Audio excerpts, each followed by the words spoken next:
this shit. Got my fucking stomach in, never eat a fucking again. Better pray for all my sin, I don't feel no pain again. Fucking quit, got my fucking stomach in, I don't need a fucking again. Suffer now for all my sin, never feel no pain again. If I'm what I eat, then I must be nothing. If I'm what I eat, then I must be nothing. If I'm what I eat, then I must be nothing. If I'm what I eat, then I must be nothing. Waking up like I ain't broke. All I need's a fucking smoke. While I fucking walk, drink another fucking coke. Food just make me wanna choke. Got my stomach all like smoke. No, that's not a fucking joke. Clear my plate, I'd rather croak. Extra shit like a bad plot. Mentally all I do is rot. Feels like I've been fucking shot. Fuck this love, I only set my lot. Why so fat? Why so fat? You so ugly, got no tats. Why so fat? Why so fat? Now you fit just like a mat. If I'm what I eat, then I must be nothing. If I'm what I eat, then I must be nothing. If I'm what I eat, then I must be nothing. If I'm what I eat, then I must be nothing. Feel so nauseous, I can't eat. All I want's a fucking sleep. Caught it out, that's not a leap.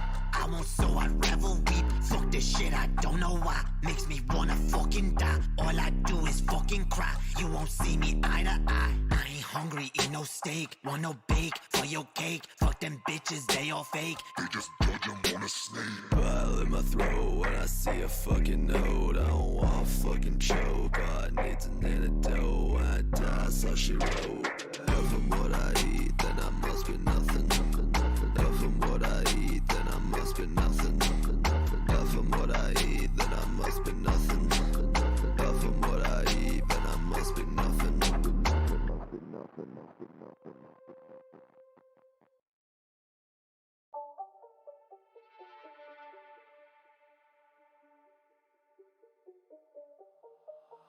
I'm a son of a bitch. I'm a son of a bitch. I'm a son of a bitch. I'm a son of a bitch, yeah. God damn your righteous fucking plan, bitch. I ain't rich, I ain't what you wish. You will never be enriched. You're a leech, you're a fucking leech. You will never have no reach. What the fuck was there to teach? Learn my fucking own lessons. I'm my fucking own blessing. Who the fuck you messing with? Thought I'd never serve a diss. Mama ain't deserve no kiss. I'ma let her slit her wrist when I'm done. I don't wanna be a bad son, but you fucking made me one. Now I'ma take this fucking knife and my own damn life right here. I don't wanna be my mama. Too much trauma, never saw the damn light. In this tunnel, I won't fight. I won't fight. I'ma fucking lay down, let myself drown. No one will save me anyway. No one will save me anyway. No one will save me anyway, cause I'm a son of a bitch. I'm a son of a bitch. I'm a son of a bitch. I'm a son of a bitch, yeah. I'm a son of a bitch. I'm a son of a bitch. I'm a son of a bitch. I'm a son of a bitch, yeah. I know angel bitch. I'm the devil you feared. Yeah.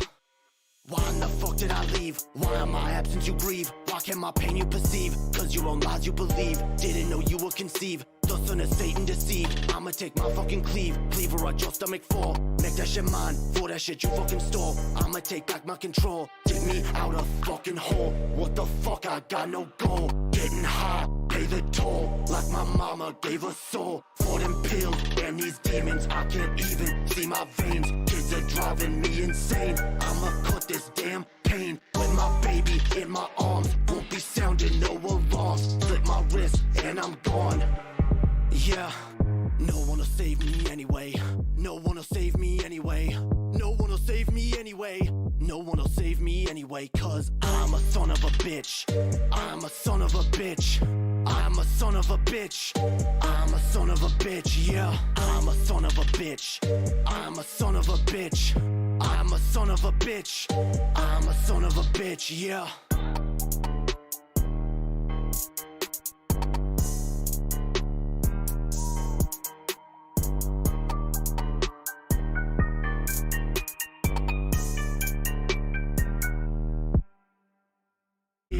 Bleach, you're a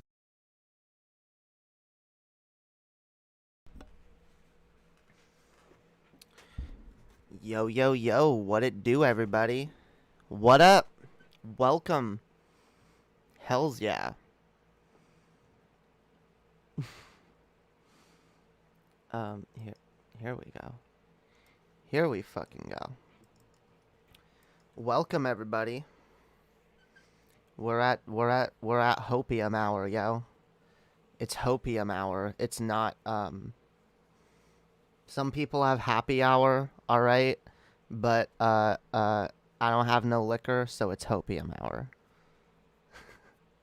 I actually, god damn it, I wish I had liquor. I'm looking up there because I got like these empty liquor bottles that I should probably take somewhere.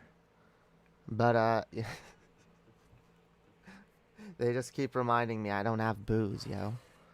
Probably for the best. Hopi hour. Yeah, yo, we got Hopi hour.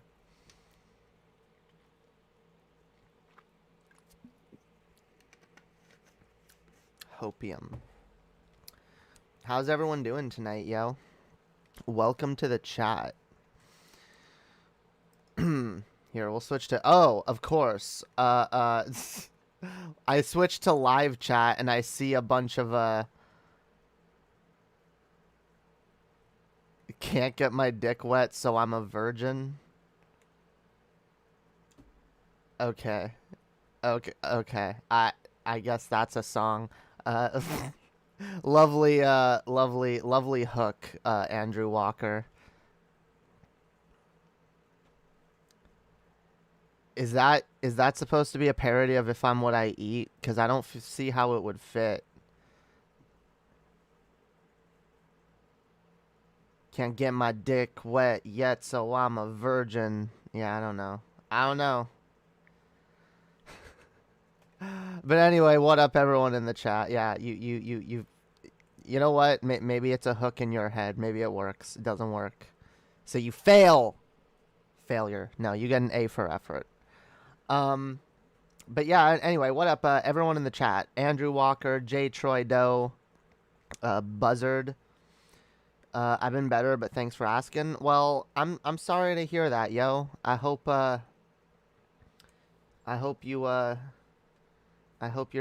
everything goes better. All right. Hells yeah.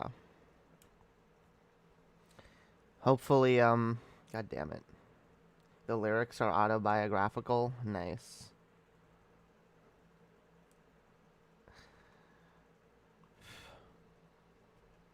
Hells yeah. You just gotta, you know what? You just gotta keep on keeping on, yo. You gotta keep on getting through each day and remember the fact, okay, that things have been better and they can be better again, all right? That's the thing everyone forgets so goddamn much. I forget it a lot of the fucking time. I forget that shit. That like, oh, you know what? Things are not as shitty as they've ever been. They might be shitty, but they're not as shitty as they've ever been. And you know what? Things have been better. They can be better again. All right? That's the fucking philosophy that you gotta look at life through. All right? You gotta not let the bad days keep you down, yo. Obviously, you gotta feel what you feel. You gotta go through your fucking life. But, you can't let yourself fucking forget. All right? You fucking can't. You can't forget that shit.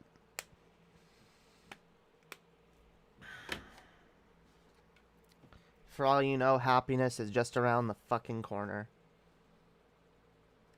But even if it's not, you can continue to work towards it. Holy fuck. Alright. Positivity tonight. Alright, let's see. How many of y'all are here? Because I... Oh my god. No one will fuck me anyway. No one will fuck me anyway. No one will fuck me anyway. Cause I am a sad virgin bitch. I am a sad virgin bitch. I am a sad virgin bitch. Yeah, that could work. That one, alright. A for effort as well. From now on, I'm just giving everyone an A for effort. I'm not grading people's work. It's A for effort. I am a sad virgin bitch. See, it doesn't roll off the tongue. I am a sad virgin bitch. It would be hard to, like, your anthem. Well, you know what? It shouldn't be your anthem. Because you know what? Fam. If you're a virgin and you don't want to be a virgin, all right? I'm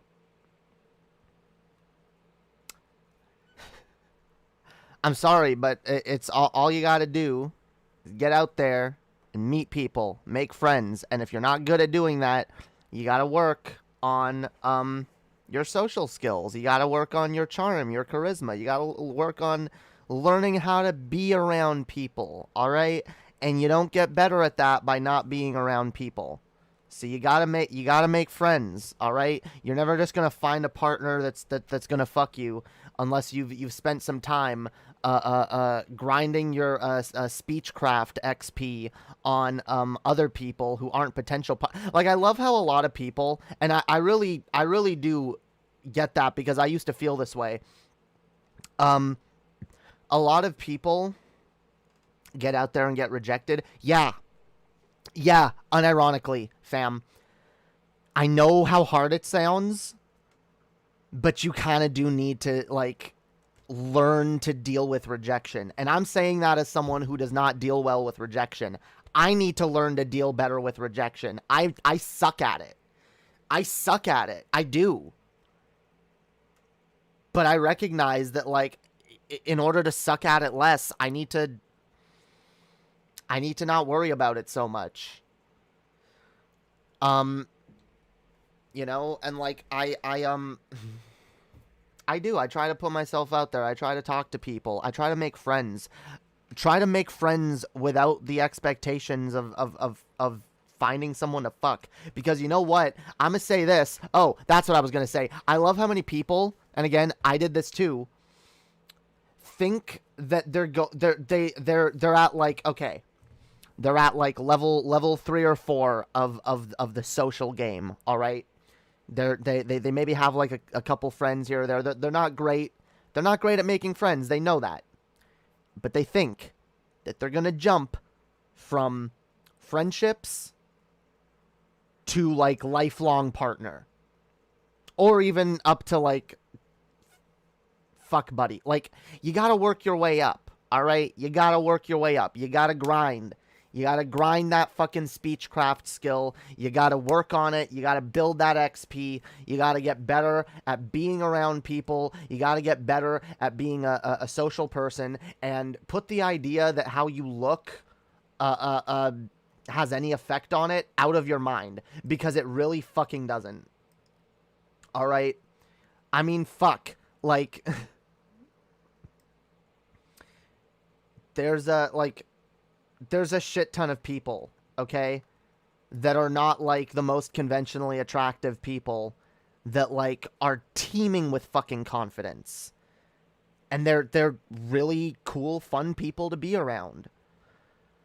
You just gotta get better at that shit. You gotta work on it. And it's a skill, like, it's so sad, too, because a lot of people in our society, and I know this because I did not grow up being socialized well at all, it's a very important skill, and it can be very difficult to learn. And without it, it can feel very hard to get through life. But it's so important. Get out there, make friends with people, learn to get rejected by people who you aren't trying to fuck. Learn to be okay with that. Learn to be okay with yourself. And to not value yourself based on what other people think of you. Because if you can get to a place where you feel good about yourself, you feel positive about yourself, and you genuinely like who you are, you love who you are, it's way easier for you to realize that if someone can't see that in you, that's on them, and that's their loss. And that it's far more important to dedicate your time towards people who can see you that way and can value you. But if you're not at that place yet, then you have more personal growth. You got more work to do.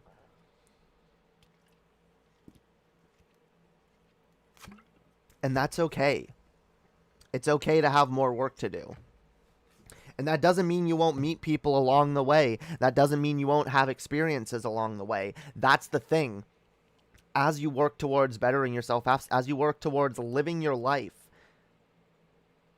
having experiences, you will meet other people.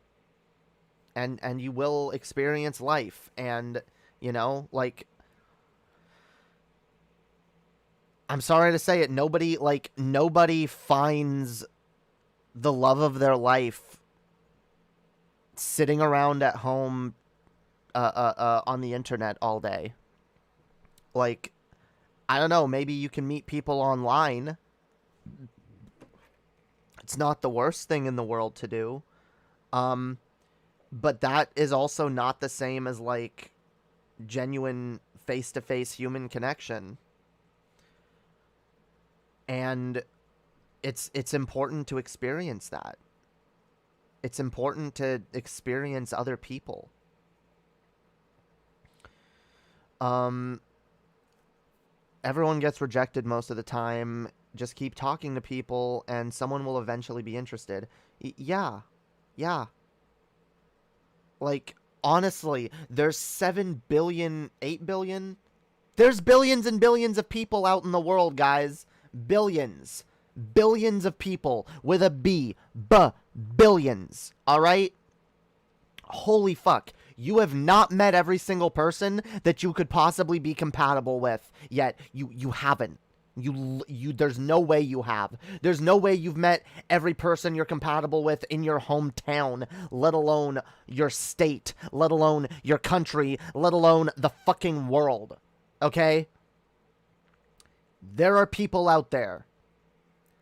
You gotta work towards it. You gotta meet them. You gotta put yourself out there. All right? And you gotta work on being better. You gotta work on, again, if you put yourself out there and people aren't interested, then you have to ask yourself what it is about yourself that you need to work on. And continue working on yourself. It's a process, and it's not easy, but it's a process worth doing.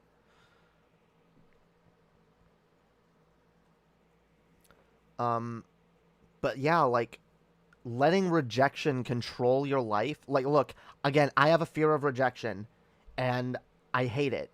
I hate it, all right? And I've been honest with y'all. This last breakup is really, like, not...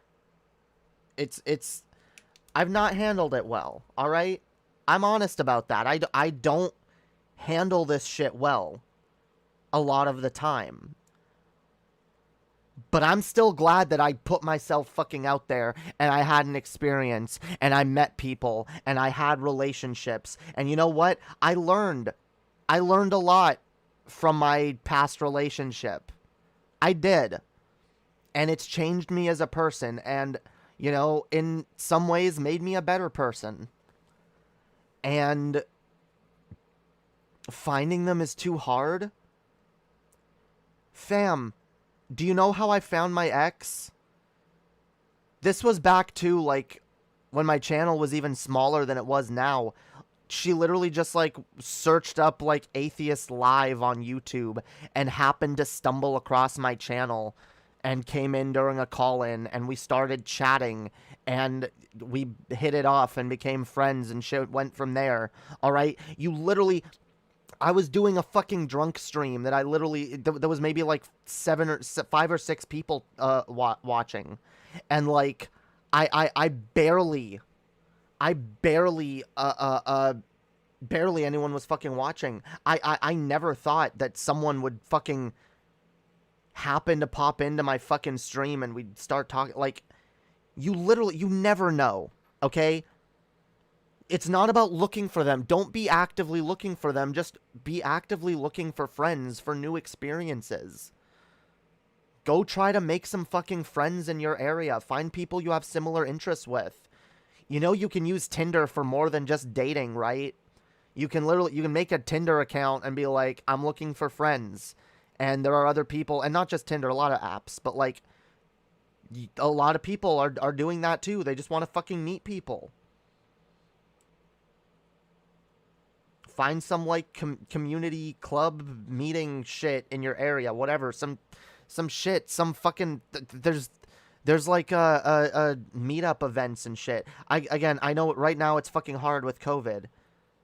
A lot of that shit probably isn't happening as much. So in the meantime, work towards building your social skills online. All right, join Discord communities, hang out with people, you know, voice chat with your friends, you know. Get better at being around people and talking to people. It's very important. You're never going to find anybody just sitting and moping that you don't have anyone. In fact, I'm sorry to tell you, and this is something I learned the hard way, it's a really, like, off-putting trait for a potential partner.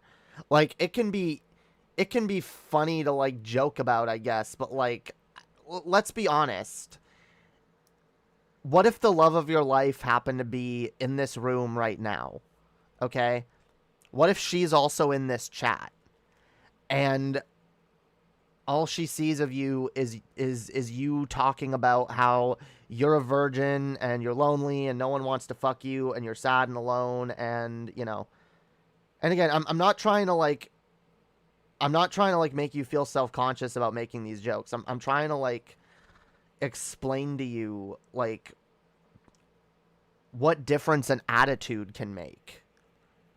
Because if you go into like dating situations already with the attitude of like, you're probably not going to be into me anyway, and like you, even if you don't say shit like that verbally, that attitude can be very easy to spot on someone, or it can be mistaken for something worse.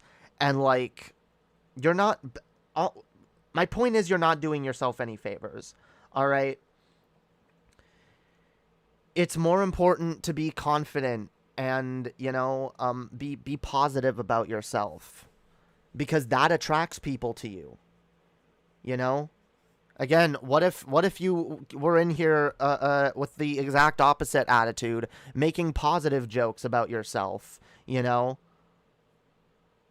Having a more positive attitude, and then the love of your life happened to be in this chat and saw you and was like, oh, this person has interesting energy. I should talk to them more, you know? This person's got good vibes.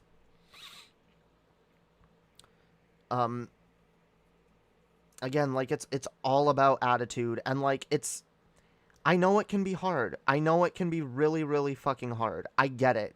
Because it was so super hard for me for so fucking long. And it's still difficult. It is. Even, like, I gotta push myself in order to do these things. But it's so important learning to just, like, talk to people and get to know people.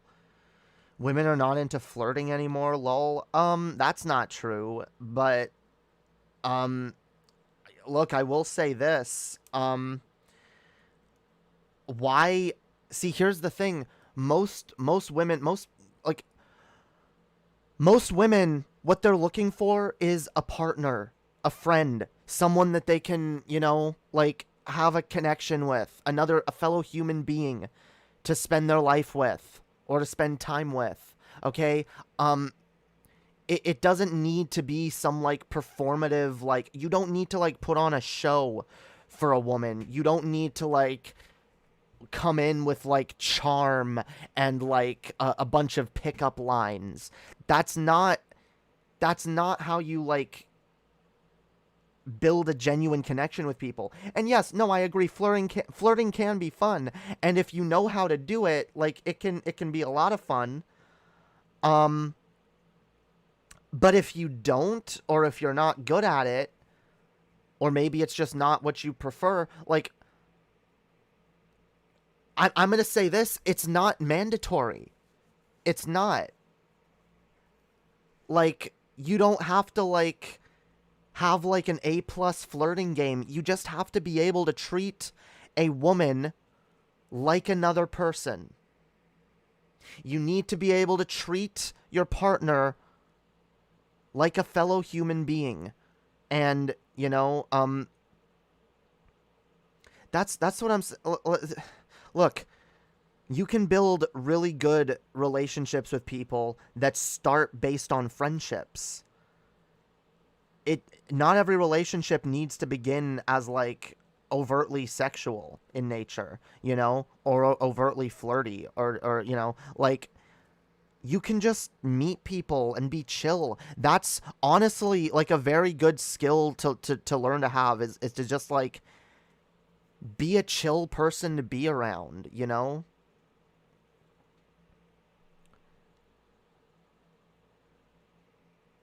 Like, you don't have to be some fucking Casanova. It's not necessary for most people. All right? It's really not. Yeah, I do strive for friendship. That's good. That's good because, like I said, look, right now I'm not like explicitly looking for a partner. That's, you know, I mean, in some ways it feels like it's too soon. In other ways, I feel like I don't even know what I would even want that relationship to look like. That's probably because it's like, again, it's too soon. But I want to make friends. I want to meet people. And if I meet people and it turns into something more, great. But if it doesn't, that's fine too. Because I want to build human connections. That's my goal. I want to connect with other human beings. All right? Again, as humans, we're social creatures. We need other people. We do. We need other people in our lives.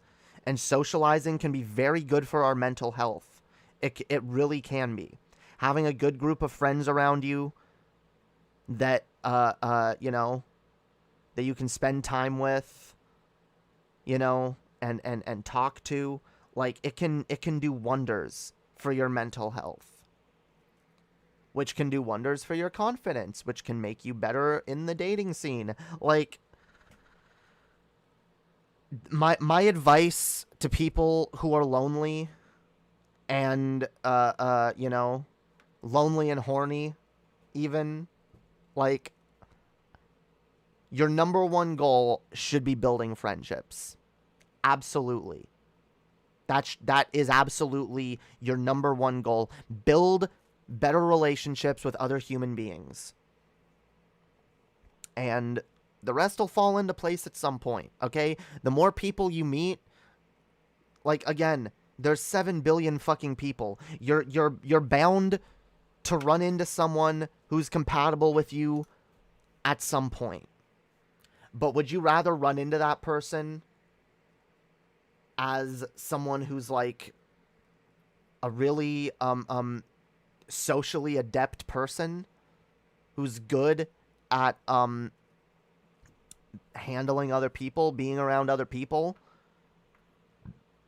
Or would you rather be someone who is still very you know, lacks a lot of confidence still? You might as well build your confidence, again, in, like, lower stakes environments, because if all you're looking for is friends, like, it's, first of all, friends are still valuable. They're very valuable. And at the worst you can experience is, okay, you're just not compatible with that person. You're not good friends. You don't have the same interests, and it fizzles out, you know? It's not like you're putting a lot of weight into the relationship, like, oh yeah, it's going to be sexual. So you can work on those skills. Like, guys, there's no better analogy I can give you guys than, like, grinding your speechcraft skill, alright? That's what you're doing. That's what you're fucking doing. Alright? You gotta sell to the low-level merchants so you can,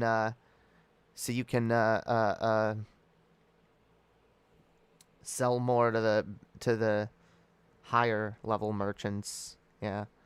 Or you gotta be able to bribe, like, the lowly peasants if you want to be able to eventually sweet talk your way into the palace using only your speech skills, you know?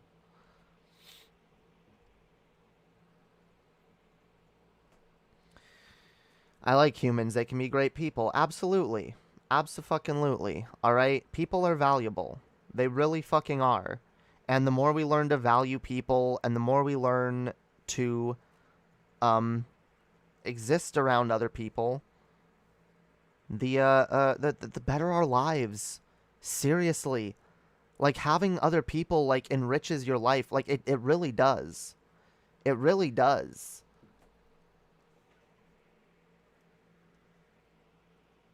Like, I know a lot of great people. I have a lot of really cool friends. A lot of whom I've met just doing this. And, you know, like, they make my life better. They do. I like having people to talk to and hang out with. You know? I'm looking for more people IRL to hang out with. That's my goal here soon. Even though, like, COVID, again, makes it annoying. But, like, that should be the goal. Fill your life with good people. Especially so that if you do get rejected going for a potential partner, you have other people to lean on. You have other people around you that can make you feel better. You don't have to, like if you're living alone or, like, living with your parents and you know, you spend most of your time in your basement on your computer, you're, God damn it.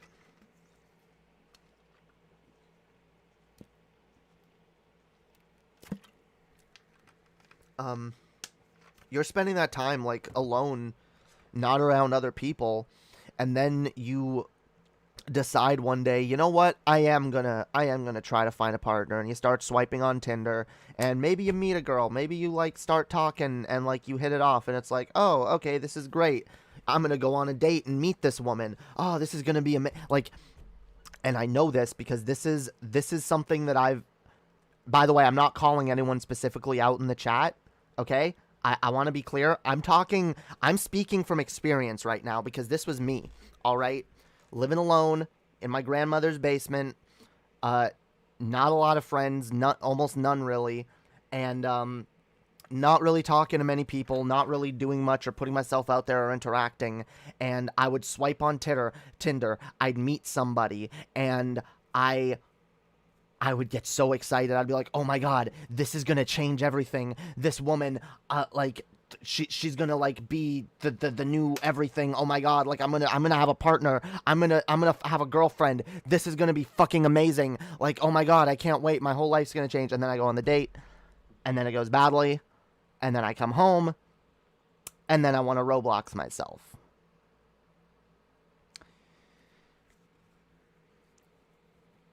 And then after months or sometimes years of sitting alone, feeling sorry for myself, I would once again venture out into the world of Tinder or whatever and start swiping. And, you know, I'd be swiping and swiping and swiping, and I met someone. I'm like, oh my fucking god, this is amazing. This is amazing. I'm so excited. Oh my god, we really hit it off. And oh, this person's fucking awesome. And oh, I can't wait to meet this person. And I meet that person, and I'm like, oh my god, this person is fucking amazing. I love this person. Oh my god, I want to move in with them right away. I want them in my life. I want to do everything with this person. I can't get enough of this person. This person is everything to me, and I cannot live without them. I do not want to live without them. I will die without this person. Holy fucking shit. This person is my everything now. And then one fucking day, that person doesn't have feelings for you anymore. For whatever reason. Maybe it's because, once again, you didn't do the work on yourself. You didn't build yourself up. You didn't work on socializing and being around other people. Maybe it's because you didn't even know yourself. Maybe it's because the version of yourself that person met was a lie. That you didn't even know was a lie at the time. There could be any number of fucking reasons. But when you lose that person, and I'm not saying you always will, but odds are, if you're not a complete person, if you don't fully love yourself, you're not going to be able to love that other person enough. And it's going to be hard to keep that relationship going. As much as you might try, as much as you might feel like it's the only thing that matters, and you desperately need to keep it going no matter what, because this person is your everything. But maybe ask yourself why. Why is this person your everything?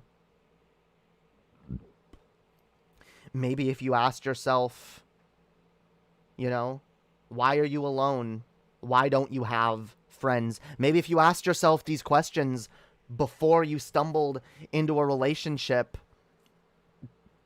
that started off as being your everything, which, by the way, another thing that can kill a relationship when you rely on the other person more than they rely on you, or when there's a codependent relationship, that stuff can be unhealthy and it can fester in a relationship.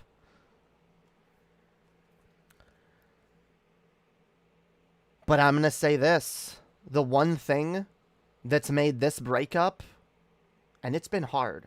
I'm not going to lie to you guys. It's been hard. But the one thing that's made it easier on me than any other breakup that I've gone through in the past, it made me less Robloxy, okay?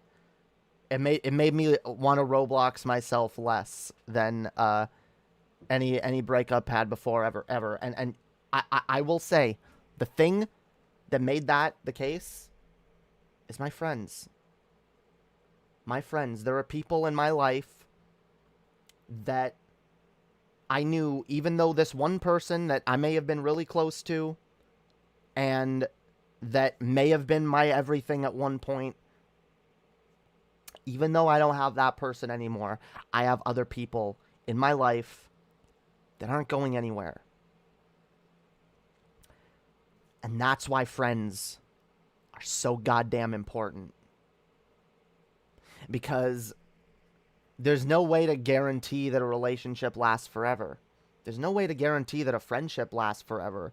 But relationships have higher stakes, especially when you consider the potential forever nature, the all the, like, the closeness, the that you experience to a person, the you know, the ways you which you both end up relying on each other and whatnot. And, like, there's a lot more factors to it that are more likely to lead it to an end if it's not maintained properly. Friendships don't really require as much energy to maintain. They definitely don't require, like, changing your entire life for a person. So you're more likely to have those people around for longer, even if not all of them last forever. So that's why it's so fucking important to build lasting friendships with people. And again, maybe you build a friendship with someone and then it becomes a partnership later. You never know. Maybe a romantic thing sparks up between someone that you've known for a long time and you never expected that shit. Who knows? That's definitely happened to me before. But also, maybe you just build really good friendships with people. And then when you meet your partner, they're attracted to you because they see that you're a well adjusted, grounded person with good people around them who knows how to handle yourself. Maybe maybe, you know, they'll meet you and they'll be attracted to you and your friend group, and they'll be like, oh my God, like, you have such wonderful people around you. Like, you know, your life is a fresh of breath air. Let's, you know, I want to be a part of it, sort of thing. Like, guys, you never know. There are infinite fucking possibilities. There are so many fucking people out there. Living your life assuming the worst, assuming that you're not going to get anywhere, assuming that you'll always be alone is, I'm sorry, the easiest way to assure that that is what happens. I lived, God, I can't remember how many years. Maybe it was 2 years, maybe longer. But months and months and years of my life, I lived in my grandmother's basement, which, hey, I'm not in the basement anymore. I'm upstairs now. But, you know, in the basement, almost never leaving, wasting away, playing video games, not experiencing life, and feeling sorry for myself because I couldn't get laid. And I didn't get laid for a long ass fucking time until I finally decided to put myself out there in some way. And like, honestly, like, I know a lot of people like are down on like the online dating thing, but it can be effective. It's been effective for me at different stages in my life. Okay. I mean, goddamn, I have pictures of myself on my Tinder profile, but then I have a thing that says that, by the way, these photos like are through a filter, and like I've let everybody know. I let everybody know that this isn't how I necessarily look off camera. And there's plenty of people who want to be around me. There's plenty of people, and there were plenty of people who wanted to be around me before. It's just, you gotta clean up the self-pitying behavior. You gotta work on it. Again, and I'm not assuming that anyone does this necessarily in front of women that they're interested in. I'm just saying, if you do, it's something you gotta work on, because it's not an attractive trait. And that's just me being honest with you. Like, I get it. I get why you feel the way you do. I've felt that way for so fucking long. And you can feel bad about it. You can say, yeah, you know what? It fucking sucks. But at some point, you gotta pick yourself up and say, okay, this shit sucks, but I don't want it to suck forever. So I gotta work on it. And again, the number one thing you can do is just work on building your friendships. Work on that shit. Work on meeting new people and maintaining relationships with multiple different people in your life, and get better at it. Rejection hurts, but fear of rejection can ruin your life. It really fucking can.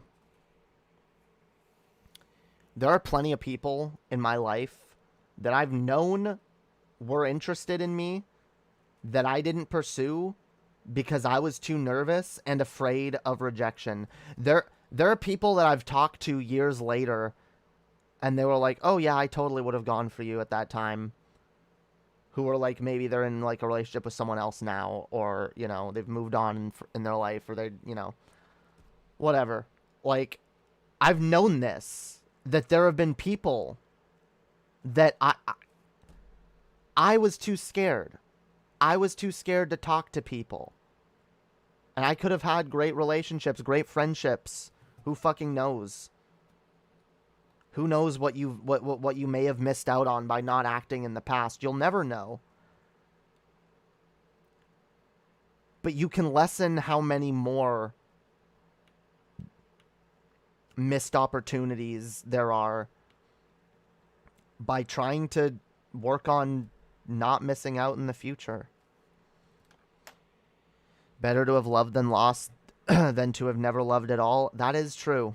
That is true. And again, this is coming from someone who handles breakups extremely fucking poorly, and like has several weeks where I like break down as a person.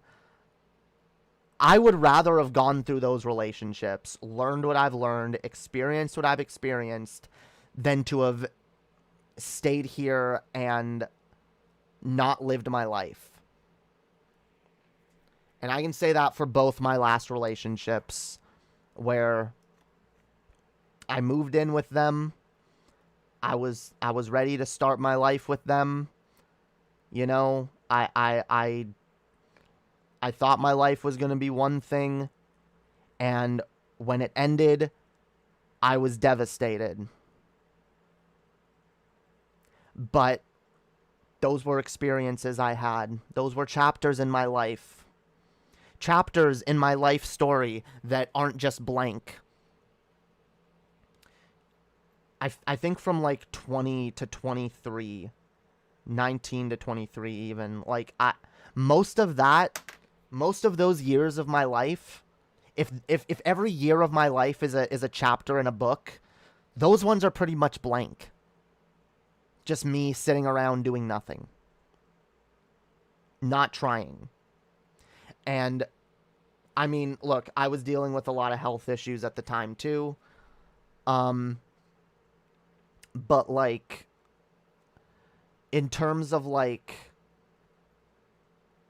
trying to just make my life better in the here and now, I mean there were people that I knew that like I didn't even I thought other people weren't good friends to me, but I didn't really pursue friendships with other people either. And then I would be salty that they'd never call me or whatever, but I'm like, why don't I call them, you know? At least the last fucking 4 years of my life, 5 years, I have experiences. I lived in different places. I met different people. I had different friends. Holy fuck, I lived in another country for a while, in multiple different states. I had an adventure. And even if it ended poorly, it was still me living my life. And it was still better than me not living my life.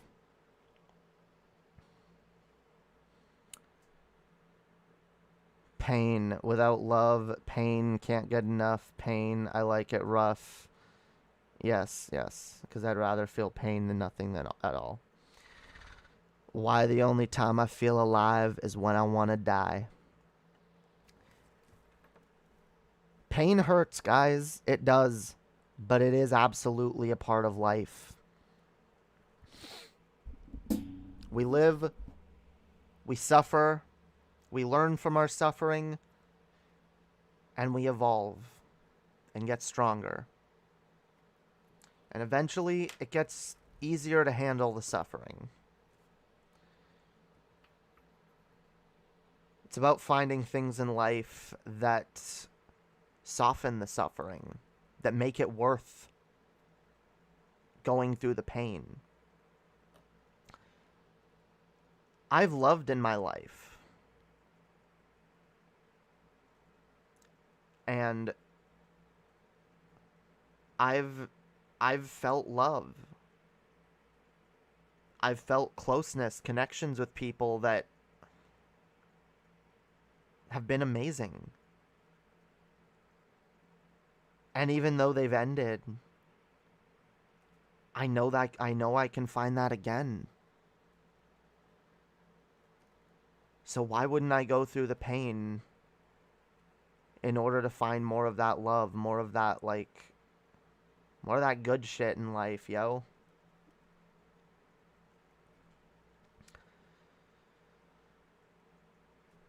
Y'all know what I'm gonna say, alright? Life is a pile of good things and bad things. And the good things don't necessarily always soften the bad. The bad things don't necessarily spoil the good either.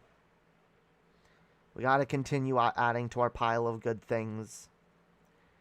And trying our best to deal with our pile of bad things. And not let them rule our life. Pain doesn't hurt. Pain is the theory of injury. Pain grounds you, grants the perspective. Pain gives voice to suffering, because if there's no benefit to suffering, then what is the point? Damn, that's philosophical, Zale. That's deep. Hells yeah, doggo. You're a based person. Hells yeah. Sorry, I haven't been addressing everyone in the chat. When I'm on a tangent, I'm on a tangent. I love y'all. Y'all are amazing.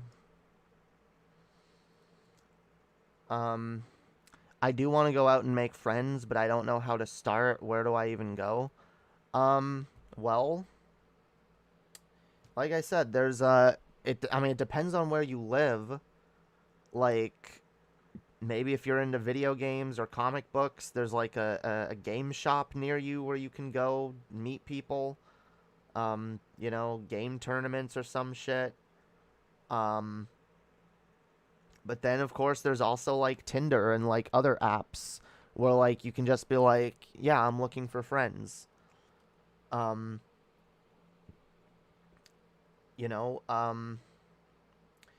there's, like, I think there's, like, I don't know. Again, it's tough because of COVID. But, like, if you're having a hard time, just, find some online communities where you can meet people to talk to more, you know? Because it can be online too. Get to know some people online a little better. Join some, like, voice chats. Hang out with people.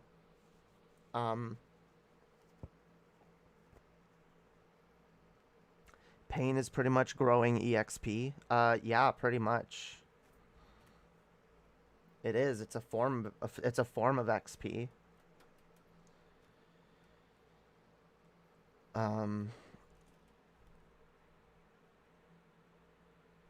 Yeah, when I was at my lowest, causing harm to myself in a sick way helped.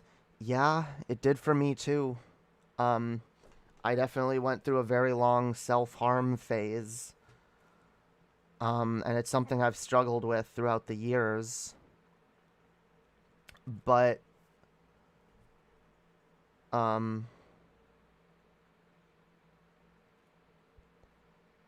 it in the long run, it doesn't help. Making yourself feel more pain doesn't help. It only makes you numb to it. And unfortunately, becoming numb to your own pain makes you more numb to other people's pain. It makes you more numb in general. And I did not like being numb. I don't appreciate the person I was. I didn't like being cold and unfeeling and not giving a shit about other people or myself. Like, it was just, it felt like I was barely alive. I don't want to be numb. I want to feel life.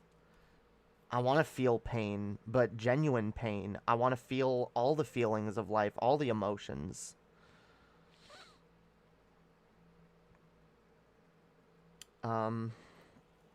Jamie, I really relate to the book metaphor you made. This pandemic made me realize how much I wasted my teenage years being a depressed sack of shit. My teen years are blank pages. Yeah, and it can suck if you look back at the pages behind you and they're blank or have very little written on them. But that's fine. You gotta keep moving forward, all right? You got your notebook. Look, the past pages, they're the past pages. You gotta flip over to the next page every fucking day. Flip over to the next page and find something to write, okay? Find something to goddamn write.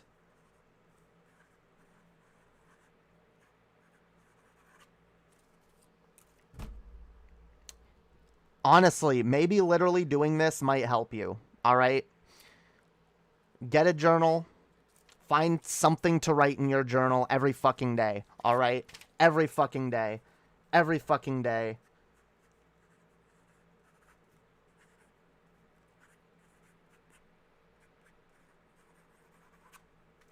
There you go. I saw a cat today, all right? That's it. That's all that happened. But you know what? There's something written. There's something I fucking did. I went outside, went for a walk, and saw a goddamn cat. Do something. All right? I'm not saying do something like a capitalist would. Like, hey, get out there and work harder. I'm telling you, do something with your day. Do something with your life. Experience something. Go outside, walk around, take in nature, do something. And obviously, ideally, meet people, you know.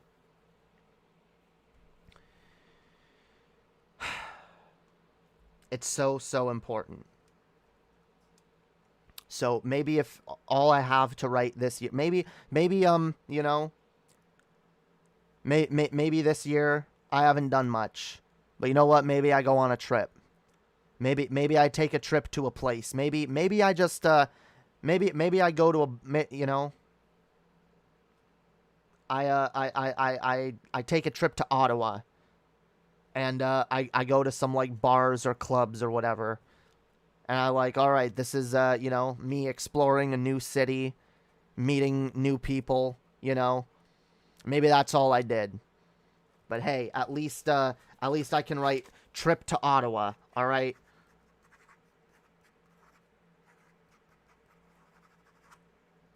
Trip to Ottawa, okay? That's what I did this year. I didn't do nothing this year. And you know what? You got to, if you can do that, work on filling the pit. Don't look back, all right? I mean, look back and remember who you were, yes, but work on writing the future chapters of your life, all right? Focusing on your missed years will get you nowhere, all right? Because I can go back and I can read those blank pages and be like, oh, yes, oh, look how blank these are, guys. Look how blank this page is. I spent this whole year doing nothing. God fucking damn, I've done nothing with this year. Woe is me. Can't believe I've done nothing with those past years. Like, what am I gonna do? Spend all year whining about this? No, absolutely no. All right. I'm going to go forward and have more experiences. And never stop. Never stop. Never stop having adventures, all right? If you lose one companion, go find yourself another companion and keep on fucking adventuring through time and space, all right?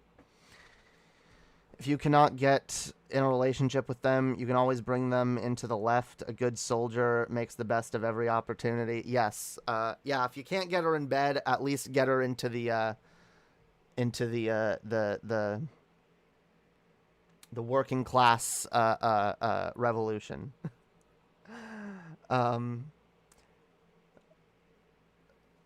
Actually, maybe don't. Especially, well, I don't know. It depends. Depends how not into you they are. If they're like really not into you to the point where they're like creeped out about you, and you're like, oh well, you don't want to sleep with me? That's fine. How about that Karl Marx, eh? You know? I don't know.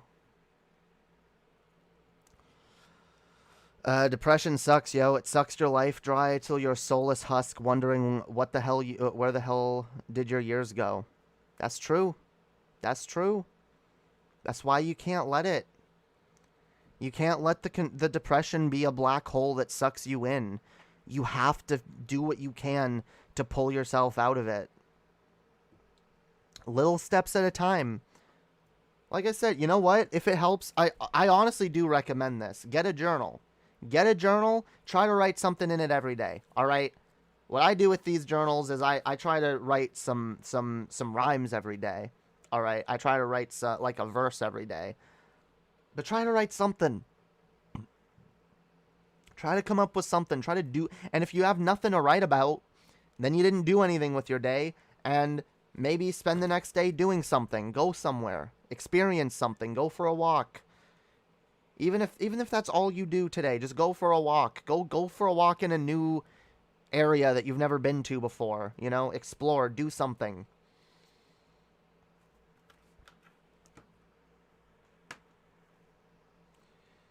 But that's everyone. Wait, what's everyone? Yo, what up, Tubian 323? What up?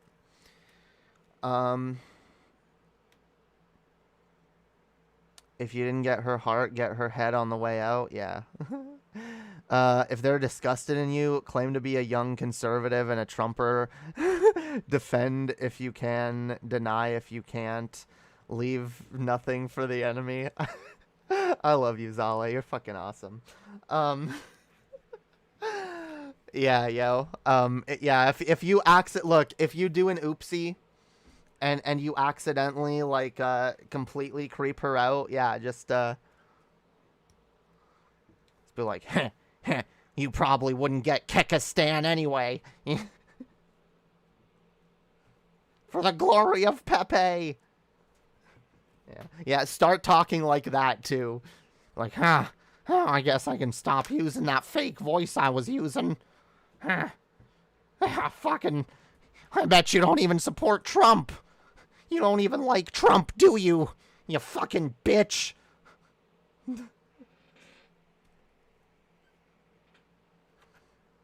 Hashtag MAGA. Yeah. Then completely ghost her on all social media, obviously.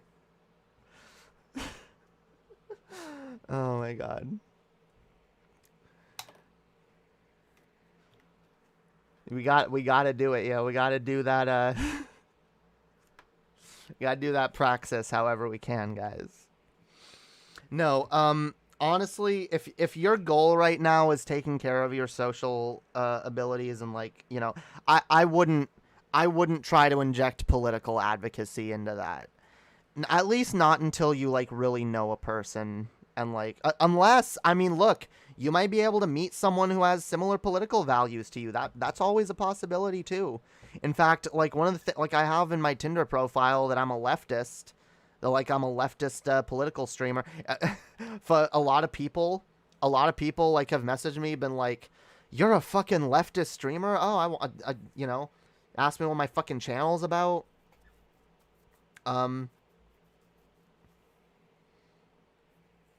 Just put something interesting about yourself. Put something, you know.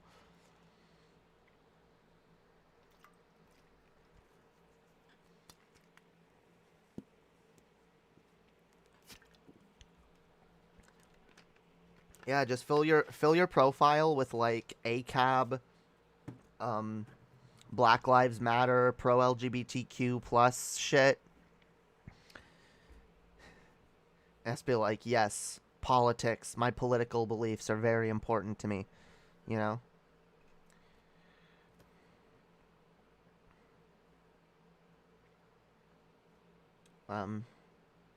Yeah, yo, meet some other socialists out there.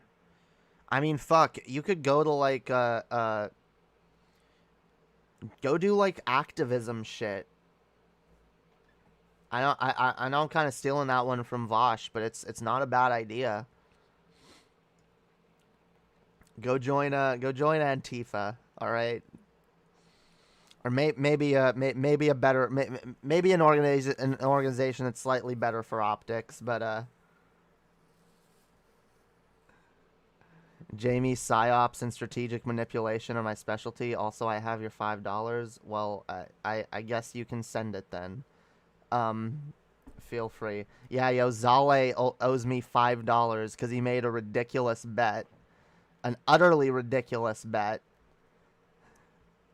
That Bowsette would be a character in Smash before Sora was. And I want to make it clear, I didn't bet him that Sora would be the next character revealed in Smash because I actually wasn't sold on that as a possibility, but I at least know enough to know that it's way more likely for Sora to be a character in Smash than fucking Bowsette. Yeah, honestly, I think Zale just wanted to give me $5, honestly. No super chat? I don't have super chat. I have Streamlabs. You can use Streamlabs. Like, it's the same shit. You just log in with PayPal. It's not hard. Yeah, I think Zale just wanted to give me $5. He was like... He was like, he had a $5. He's like, I desperately want to give this to Jamie. I really want to shove it in between her non-existent cleavage. But I desperately want to give it to her. So it was like, I know, I'll come up with the stupidest bet of all time. I'm gonna bet that fucking Nintendo is gonna do something that goes against everything they've ever fucking done.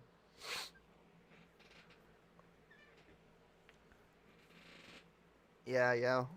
Zale doesn't know shit about Nintendo, alright? Because I would have waited. I would have, like, 5 years from now when the next Smash game gets announced. I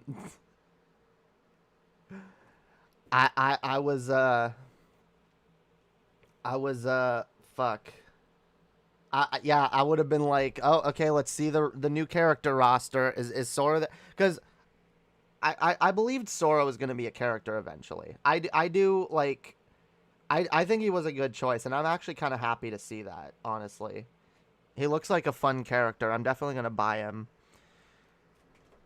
But I'm really mad. Would you guys be mad if I switched gears and ranted about something for a little bit? Because I wanted to rant about this more on Underhaven last night, but then Matt Jarbo, whoa, thank you, Matt Jarbo joined us and derailed the conversation, so we ended up talking about, like, Spider-Man or some shit. I don't know. But yeah, guys, so fantastic news, all right? And I guess we all knew that this was a possibility now that there is a Kingdom Hearts game, technically, if you stretch the definition of Kingdom Hearts game, on the Switch. So we knew that that meant there's a possibility of Sora getting added to Smash, all right? And I'm actually really happy that happened. And I don't want my following rant to in any way sour the announcement of Sora as a character, because I'm actually really excited to play him. He looks like fun. But there's something else that they got that they announced at the same time, and I'm not happy about it, because I've been waiting literally since I bought this fucking thing 3 years ago. I have been waiting desperately for the Kingdom Hearts games to be released on this thing so I can play them on the go. Keyword, on the fucking go. I want to be able to, like, take this with me outside when I'm sitting on the porch. I want to be able to take this on the bus, on the train, wherever the fuck I go, and play me some fucking Kingdom Hearts.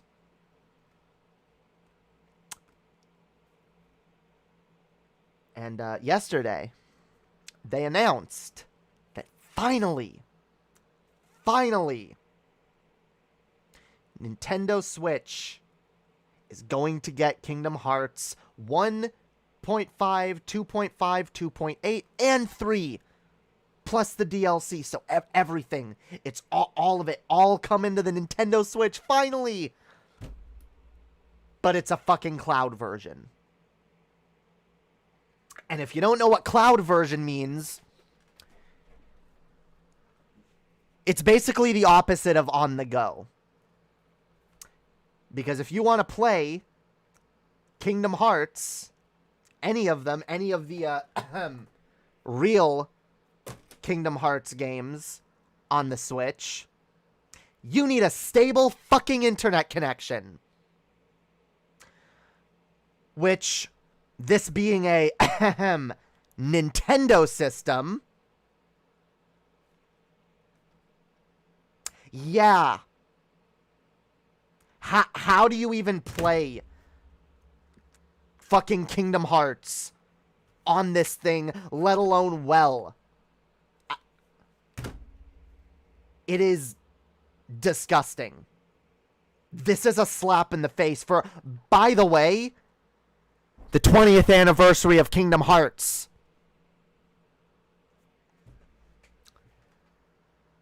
Do you know what Square Enix announced for the 20th anniversary of Kingdom fucking Hearts? A beloved fucking franchise that holy fuck, has existed for a long time, brought many different franchises together. A lot of people love. The special thing that they're doing for the 20th anniversary, literally, I think it's like they're giving us these cloud versions, and they're updating Kingdom Hearts Dark Road, which is already offline, by the way, because that game completely flopped, as I knew it would, and it deserved to, because it was a disgusting fucking attempt at another shitty mobile game cash grab.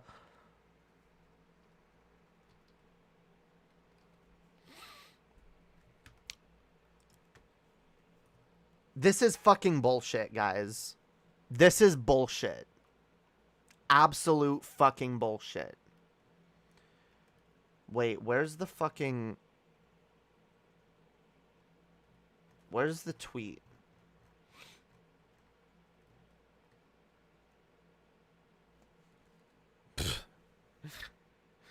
God.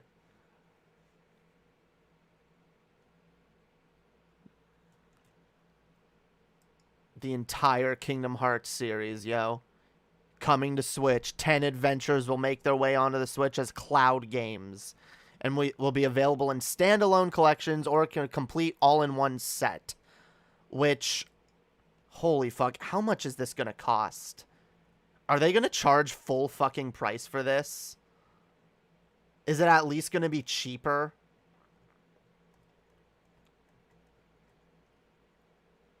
Like, honestly, if you're a Kingdom Hearts fan, I suggest you bitch about this on social media. Anywhere where they're like, any of their official, like, social media, Facebook, Twitter, or whatever. That's what I've been doing. I've been liking the comments that have been shitting on it, because this is not okay. And, like, they should be able to see how fucking mad people are gonna get over this. Like, they should have known. Like, I don't, like, what other series would even think it's okay to get away with this, by the way? Like, imagine if, like, the BioShock games... Imagine if the fucking BioShock games were released on the Switch, or the Resident Evil games, but it's like, nope, only a cloud version, so you gotta be connected to your internet. Like, I don't even have, like, good internet around my house. Like, depending on what room I'm in, it can be really fucking shitty.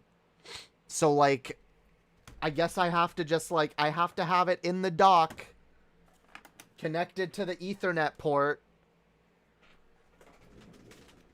Fucking bullshit.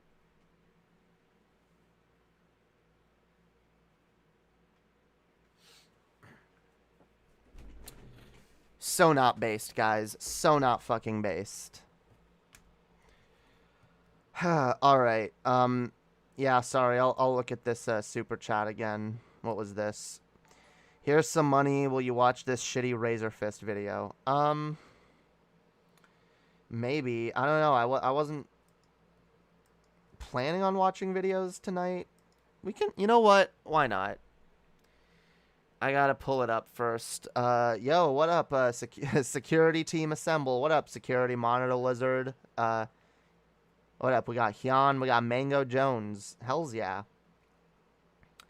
Does all the have the security monitor lizard team come in after the yeah, I saw y'all were streaming. Everyone should subscribe to Security Monitor Lizard, yo. He's fucking dope. He's fucking dope, yo. His channel's dope.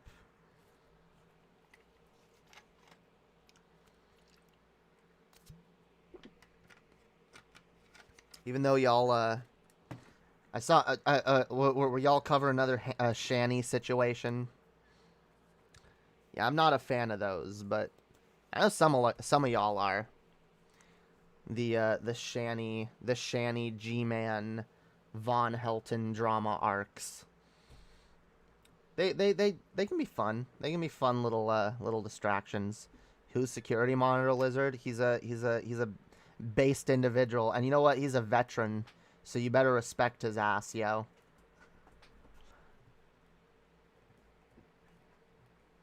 I love how all my friends are either like trans women or veterans. Most of my friends are either trans women or veterans. I don't know any trans veterans yet.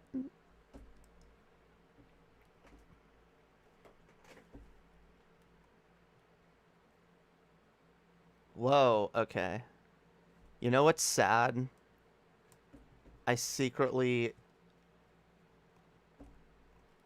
there's a Kingdom Hearts mouse pad for the anniversary thing that I secretly want. Even though I'm mad at them. I don't want fuck that. I'm not giving Square Enix my money. They don't get my money. Fuck them. God damn it. What am I looking for? Oh, the video you sent me. Okay. Holy fuck. I'm almost too high. Even though I'm not even that high. Alright. Alright. I just ate 2 chicken sandwiches. Dope. You just subbed? Well, awesome. Welcome, Chrissy Vichetto. Nice. Welcome. Welcome, Stephanie T. Hells yeah. Super dope, yo. Super dope. Hells yeah. Yeah, we're getting raided by Security Monitor Lizard. No, don't play.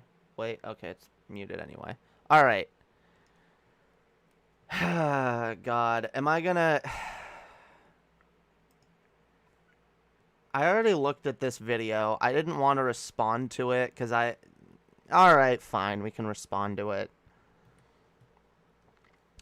It's another, Alright. It's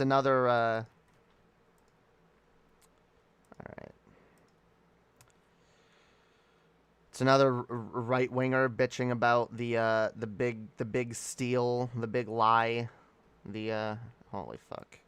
Alright. God, fucking damn it. I keep saying it every fucking time. I miss having 3 monitors so fucking much. Holy shit. Alright. That's good enough.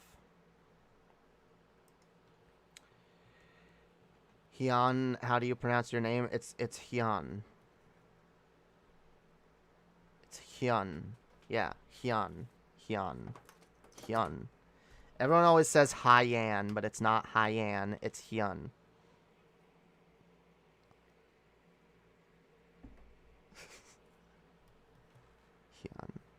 Hyun. It's either Hyun or Hyun. Not to be confused with the wrestler. Hells yeah. All right, let's watch Razor Fist.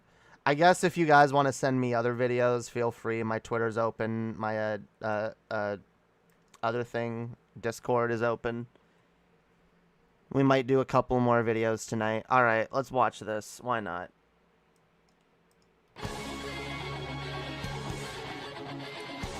Yeah, yo, the epicness of Razor Fist.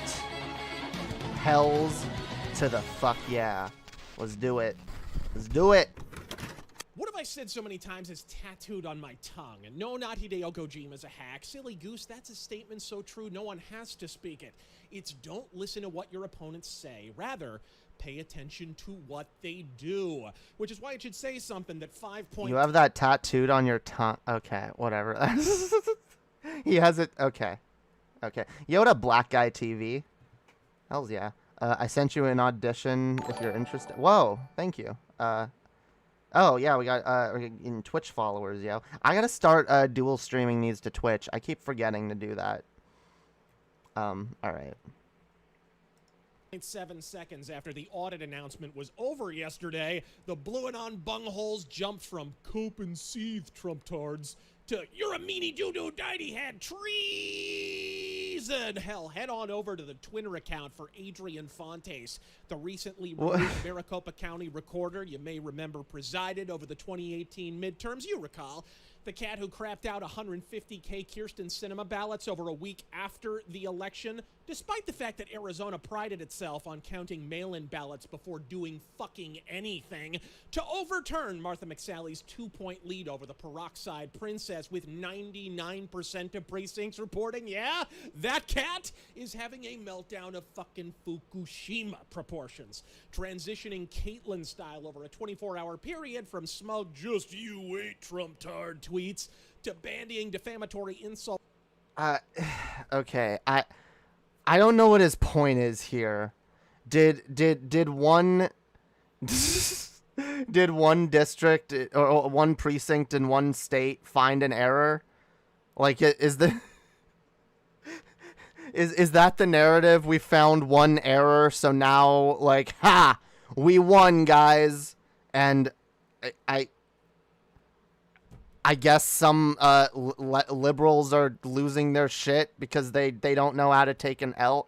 Is it even an L? Like, the Razor Fist is saying, like, oh, it's yeah,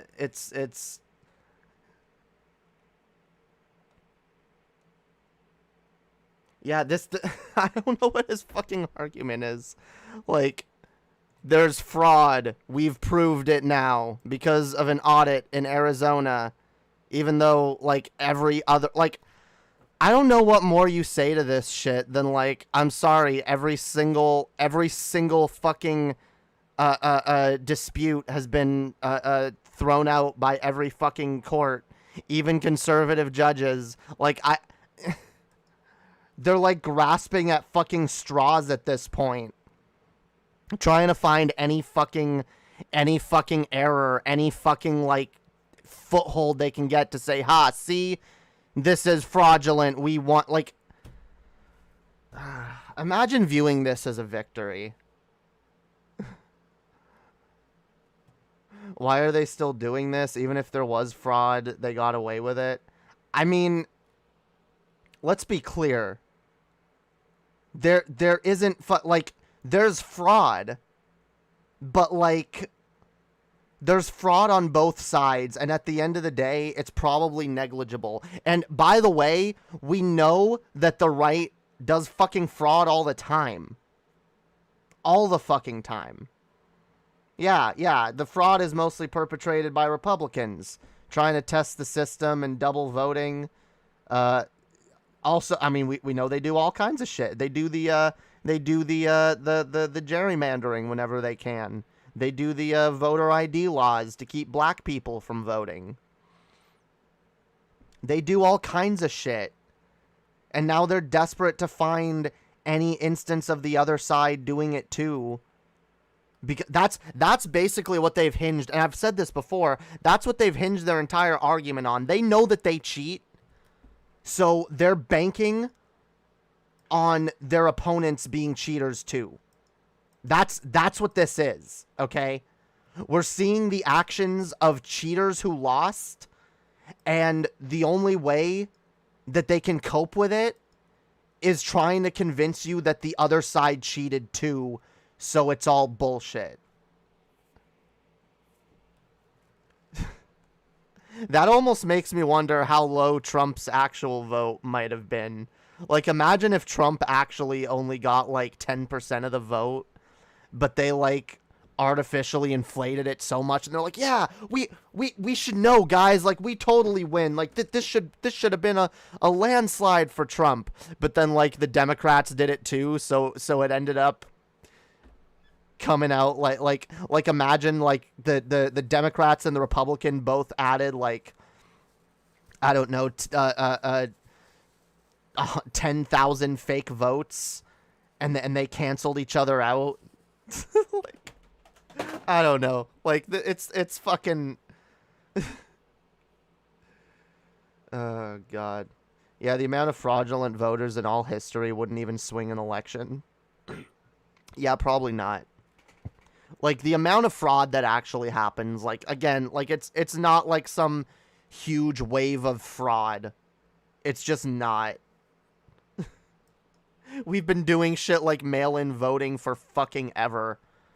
Like, I just don't know how any of these people take themselves seriously, being like, oh, like, yeah, Trump's fucking conspiracy theory about how, like, the election is fraudulent, and the fact that he was saying it during the election that he won. He was calling that one fraudulent until he won. Then he shut the fuck up about it. He was calling the last election fraudulent, I think, up until, like, the election night. Like, he thought he was gonna lose, and then he won. He was already getting ready for a loss. That's how he gets ready for a loss. He says, oh, they're rigging it. They're rigging it against my favor. And then when you lose, you can be like, see, I told you. He tried... Guys, he tried the same trick twice. He made the same bet twice. Only difference is, the second time he lost. But enough of these dipshits are still believing the fucking lie. Even though, like, he... Oh my god. Like, you'd think after, like, screaming from the top of your lungs that the fucking election is rigged, and then you win anyway. Like, you'd think that it'd be like a boy who cried wolf situation. But I don't know. These Republicans don't have very great memories, clearly. I mean, these are the same people who act surprised when the Republican Party does something racist. They're like, oh, the Republican Party is not racist. What are you talking about? Okay, let's listen to a little more. I don't know how much else there is to work with this video, but we'll see if we can find something. From smug just you wait Trump-tard tweets to bandying defense. Wait, in the next couple days, the AZ audit report will emerge. It will be incomplete, and they will claim they can't finish because router, which will have nothing to do with the election system, and they'll keep the grift alive. Hashtag protect democracy. This is cope. This is them whining and freaking the fuck out. Is being like, yeah, this is an incomplete report that they're gonna run with. I probably buy that. That's probably exactly what this is. It's probably like inconclusive data that they're running with and being like, ha! You can't say there wasn't fraud. Like, again, these people are grasping at fucking straws, guys. Defamatory insults about his political opponent's headwear as a total aside. Wait. After hearing the evidence in the Arizona audit report, I call for a decertification of the Arizona election, arrest of those involved in tampering with election systems, and an audit of Prima County as the next step. And I guess his response was, you're a traitor against the Constitution and a fool, and you wear cowboy costumes like a cheap tourist. Cheap tourist, lol. Go back to Kalamazoo, weirdo. Okay. I mean, maybe not the best optics for a response, right? But, like, I don't know, like, look, I'm gonna just say it. Maybe this, like, maybe the right, I don't know, maybe they've never read The Boy Who Cried Wolf, but I have.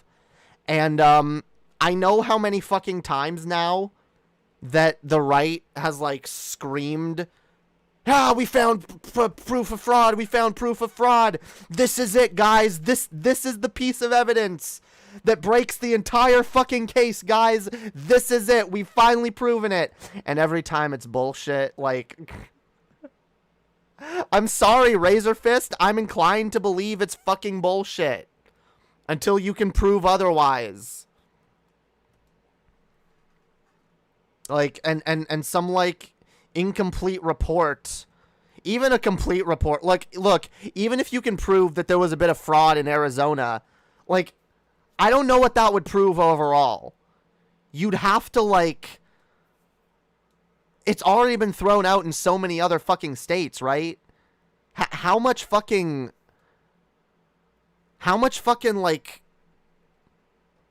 how much of an effect would this even have if you can prove that one state, like, now we want an audit of this entire county, okay, and then we're going to audit the entire state, right? And then we're going to audit the next state and the state after that, and we're going to just... It's so fucking ridiculous. They are absolutely grasping at straws. Side, folks, imagine insulting cowboy hats in fucking Phoenix. There's a horse ranch down the street from me, guys. I'm reasonably certain I got stuck behind Yosemite Sam at the CVS. That's what he's salty about. Oh my God, you're insulting cowboy hats. I don't even think he's making fun of the cowboy hat. I think he's calling him a LARPer, right? That, like, he's not even a real cowboy, and he, like, dresses like one, which I don't know. I don't know who the person that's being made fun of is, but yeah, I don't think he's even insulting cowboy hats. I think he's insulting the person, being like, no, it's you're like faking this or whatever. I don't know. Like it's like a LARPy aesthetic. Like, yeah, look at me, I'm a cowboy, yippee-ki-yay, motherfucker. Like, I don't know. Again, not the best optics response, but, like, he's acting like this is, like, some molding cope. Like, this is some... like, it's not. Like, I love how, like, they accuse their opponents of coping while it's clear they're literally coping so hard. Like, every little thing that they do will be like, oh, this is going to prove fraud, and that's going to prove fraud, and we're going to... we found this report, and that report is fraud, guys, it's definitely fraud. Like... Make no mistake, that's the cope. And so they're desperate, so desperate for the other side to be coping because, like, they can't, like, it's really fucking sad. I start to just feel bad for these people more and more. Like, I really do. Like, imagine being so like, deep into this shit that you cannot admit reality. You can't even engage it with reality. You have to find something to, like, reinforce the idea that you're right. You're so fucking desperate to confirm your own correctness about something that all the evidence that keeps piling up and piling up continues to disprove, but you can't let it go. Like, oh my fucking... Like, imagine if they were spending this time, instead of, like, trying to, like, rebuild Trump's career, like, I don't know, trying to, like, build up the name of someone new who could actually, like, look, I don't want the right to succeed, but, like, if they were to find someone a little bit smarter than Trump to be their leader... I do worry how well these people could be organized into doing some really fucked up shit. So I guess keep coping, right? Because it's the best outcome for all of us. You're never going to accomplish anything, and that's going to be good, you know? You're just also desperate to, like, prove that you weren't wrong about Trump. That, like, you're going to keep shooting yourselves in the foot. And, like, honestly, that's the best Christmas present anyone could ever ask for, right? Right? That's the best gift of all. Conservatives fucking themselves over, right? So continue the cope, I guess. Continue the fucking cope. All right, let's listen to a little more, and then we'll be done. I still miss Femboy Razor Fist, all right? I really do. Bring back, come on, Razor. Bring back Femboy Razor Fist. That was your best phase, all right? That was your best video ever. The other day. Maybe stop confusing your constituency with your California donors, dong holster. The stupid or simply uninformed could be marginally forgiven for thinking the audit proved the efficacy of the 2020 total last night, because Maricopa cranked out a propaganda post ahead of the announcement featuring a leaked draft of the audit report that they alleged proved Biden had won the fucking final tally. Breaking: the Arizona audit draft report from Cyber Ninjas confirms the country's canvass of the 2020 general election was accurate, and the candidates certified as winners did in fact win. I love how he shows his own tweet as news. Day early damage control. Clearly, the Arizona establishment do not fear the report. Yeah, I don't. Maricopa County put it out. It's I don't know. I don't know. Again, when you weigh the credibility, look, I'm just going off of this video, all right? I'm going off of this video alone. If I looked into this a little more, I could probably debunk this way quicker. But like, you know what? Part of it is I don't feel like doing that right now, and part of it is I'm gonna give Razorfist the benefit of the doubt and use the information in his own video. But you know what? Based on the information in his own video, your track record versus the track record of I guess an entire county, like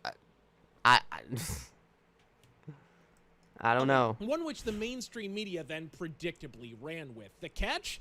In the most brazen bullshittery and downright damage control we're ever likely to witness, they and the mainstream media are knowingly referring to the total of the preliminary recount rather than the contents of the actual audit. As I already elucidated in my original Arizona audit video, a recount simply counts all the available votes, be they legitimate, fake, or fucking scrawled in crayon on DNC letterhead. An audit actually establishes whether said total is actually legitimate.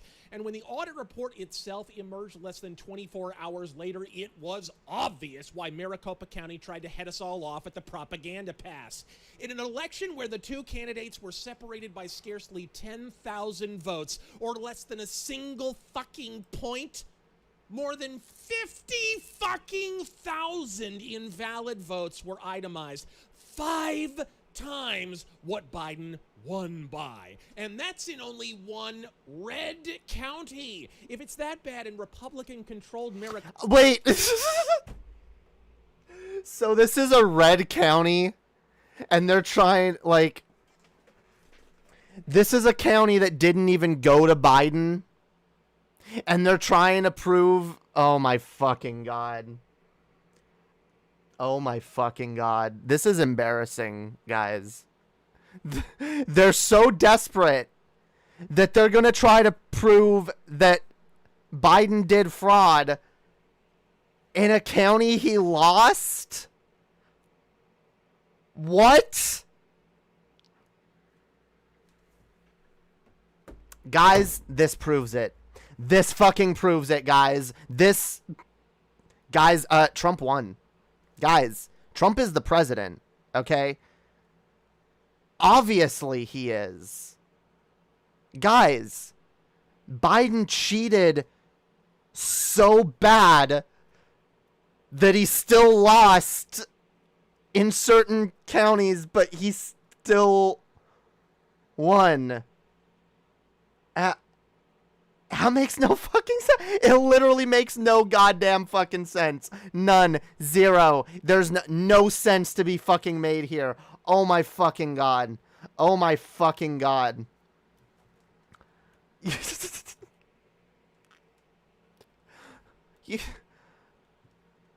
Wait, you know what? Let me see this thing he put up on here too. Wait, official results.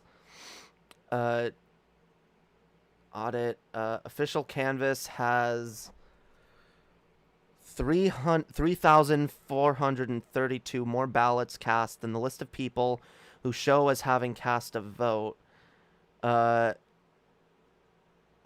9,041 mail-in voters show returning more ballots than were sent. 277 precincts show in the official canvas as having more ballots cast than people who showed up to vote, for a total of 1,551 excess votes. There are 2,472 ballots shown in the EV33 that don't have corresponding entries.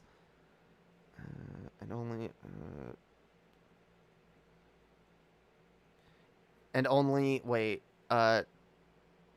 2,042 ballots shown as rejected in the official canvass for a discrepancy of 430. Wait. Wait, so there's a discrepancy of 430 votes that we don't know where they came from? Wait, 397 mail-in ballots show as received. That never show as sent. 255,000 early votes show in the VM55 do not have the corresponding. Yeah, this is kind of hard to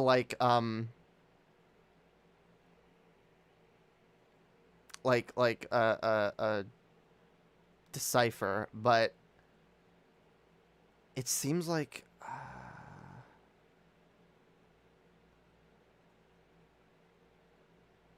I don't fucking know. Look, basically, all this is saying is that there might be some and yeah, it looks like there's a discrepancy of 430 votes. That's not even close to enough to swing anything. So even if you're right, this is nothing. And what did he say? He said 5,000? The information I'm reading here doesn't seem to suggest 5,000.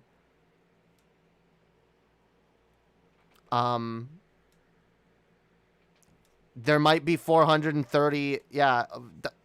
Even if it is 5,000, that's also not even close to... That's not enough to swing it at all. Like, this is so dumb. This is so fucking dumb. Again, in a system where we know there probably is some... Like, that's... I feel like that's all they're trying to prove at this point, is that there is some fraud. That fraud exists.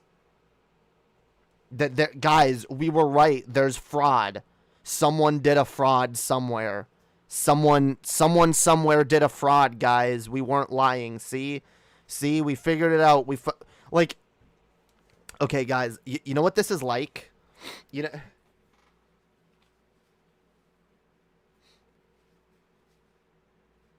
Guys, you know what this is like? This is like if okay, imagine we're standing in a field, all right? And there are a bunch of rocks, all right, all over this field, all right? A decent sized rocks, you know, about as big as your hand, like, or both your hands, you know, they're on the ground, okay? And I tell you, all right? Guys, I can find you within I can find you, all right? A rock that has a penny under it, all right? I can tell you for a fact, all right? I know for a fact, all right? Without a shadow of a doubt, I know that rock right there has a fucking penny under it, all right? And then I lift up the rock and I show you and I go, oh, there's no penny. Never mind. I actually meant it's this rock next to it, and I lift it up, and I'm like, see? Oh wait, no, that no. Okay, it's this rock. Oh no, not that one. How many rocks do I need to pick up before you realize I'm full of shit? Even if 50 or 60 rocks later, I do finally find a penny. How like, are you gonna believe me that I knew where the penny was, or that there even was one? Right? Or at some point are you gonna just be like, oh, like it's the luck of the draw, like you happen to guess that there might have been a penny under one of these rocks, and after turning over literally every rock, you finally found one. Good job. It's not even anywhere near the one that you said it was. What if, you know what, even better, even better analogy. Let's say that I bring you to this field, all right? I've never been there before, you've never been there before, but we're walking and we come across this field, all these rocks, and I tell you there's money under every single one of those rocks, guys. There's money. You want to make some cash, guys? Turn over some of these rocks. You'll be rich, all right? And let's say we're all turning over rocks. We're turning them over. 1, 2, 3, 4, 5, 50, 60, 80, 100 rocks, all right? 20,000 rocks later, all right? Let's say I find a $10 bill under one of them. Yep, I was right. Right? Yep, you'll get rich from picking up rocks in public. No, it means you fucking accidentally stumbled into a semi-correct lucky situation. Because you're not stopping, you're literally going everywhere you can. You're not even in the same field anymore. You're just picking up rocks everywhere you can fucking find. Until you finally find something, and then you tell yourself, yup, I was right. I was right all along. I told you guys all we had to do was lift up rocks and we'd find money. But is it worth it? Is it really fucking worth it at that point? What does it prove? What does it gain you in the end? Nothing. Fucking nothing. This isn't your road to having Trump reinstated. All this does is make you people look fucking crazy. And again, I feel sorry for you. I feel sorry for you that you spend so much fucking time dedicating your life to proving an election was stolen when it's just not the case. But you need it to be true. This is what I'm saying too, guys. I remember when I was talking earlier about putting hinging all your hopes on one person. This can apply further than just dating and friendships and relationships. This can apply to anything pretty much. This could apply to a job where you're like, you know what? Yes, I have to, this is the job I want. I'm going to apply for this job and I'm going to get it. It's going to turn my life around. It can be for a politician. Heck, you know what? I put way too much hope behind Bernie. I did. I overdosed on the Bernie Hopium. I did. And that's why I try not to overdose on Hopium anymore. All right? I put way too much hope into Bernie. I thought Bernie was going to win and he was going to change America, and I used that as part of my justification for why it wasn't a bad idea to just move to the States.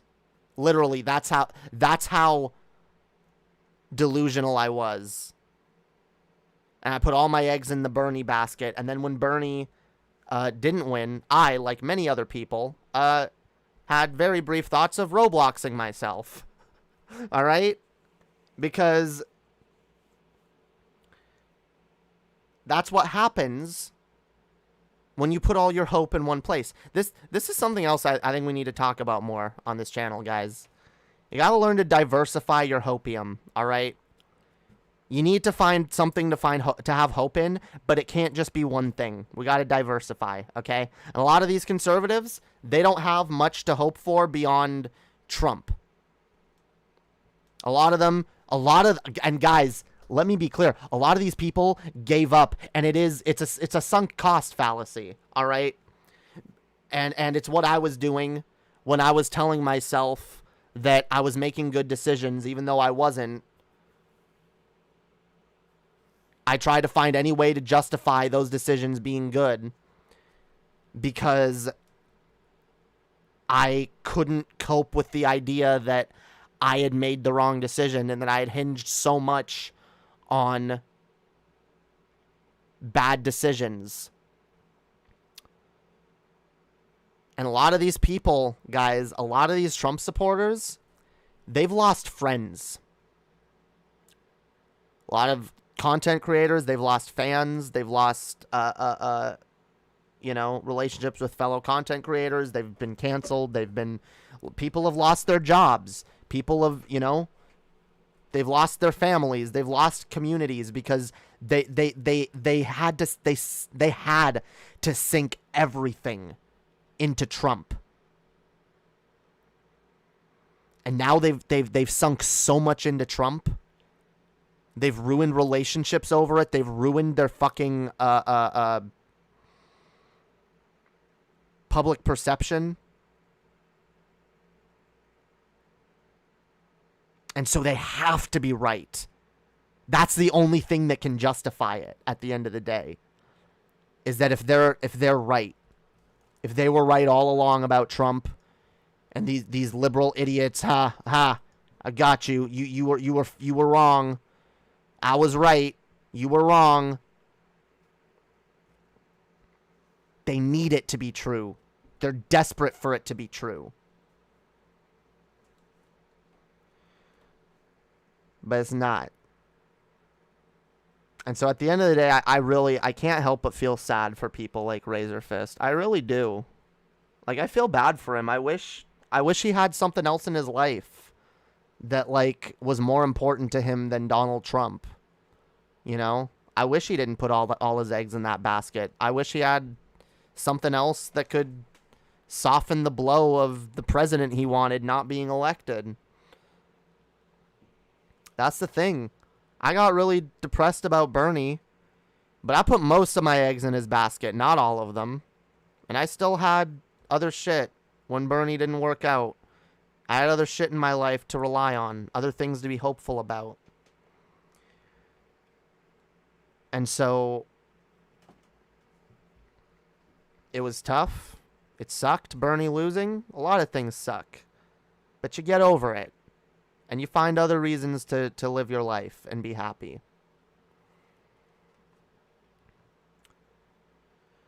Now I think about it, telling someone to go kick rocks doesn't make sense because if someone did it, it will hurt them. And I'm sure there are better ways to tell someone to go away. Kick rocks? I didn't tell anyone to kick rocks. I told them to go turn over rocks until they find money.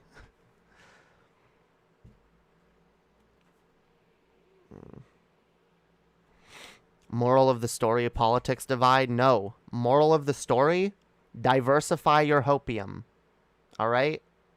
Moral of the story, don't put all your eggs in one basket. Because most of these Trumpists put all their eggs in the Trump basket. And now they have no friends. Now people think they're assholes or know they're assholes. And they don't know what to do with themselves other than quintuple down on the Trump train. And it's really fucking sad. And we can't let ourselves fall into similar patterns. Politics sucks. Look, politics is dumb, but it's very important, okay? So I've heard. I'm not saying you said that. Telling someone to kick rocks is a saying or whatever. Oh, okay. Go kick rocks, bitch. Kick a goddamn rock. I don't like kicking rocks. I don't like kicking things. It's violent. Fuck violence. I don't like violence. Fucking copium.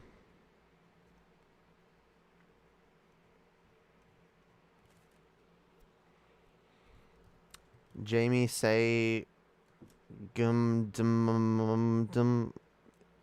Okay. I hate that saying Vosh has his on I hate that saying Vosh has on his YouTube banner. Why? It's really good. I like it. I want the shirt actually. If I still wore t-shirts, I would consider buying one. They should put that on like a tank top. On like a woman's tank top with like straps. I would wear that. It says politics is dumb but very important. Do they have like a woman's version of that shirt? I don't know. I would buy that. But I don't like t-shirts. Vosh bad.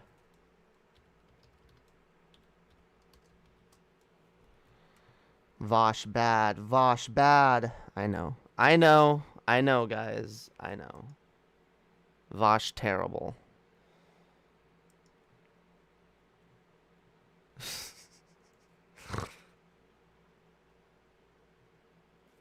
Yeah, I don't know how to find his,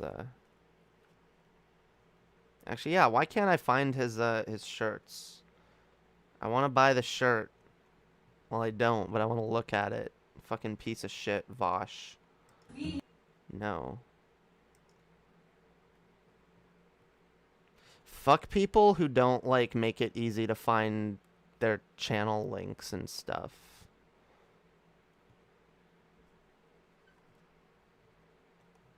All your links should be in, like, one place. I should be able to go to the fucking description of your latest video and find everything that I need, but I can't. So that's bullshit.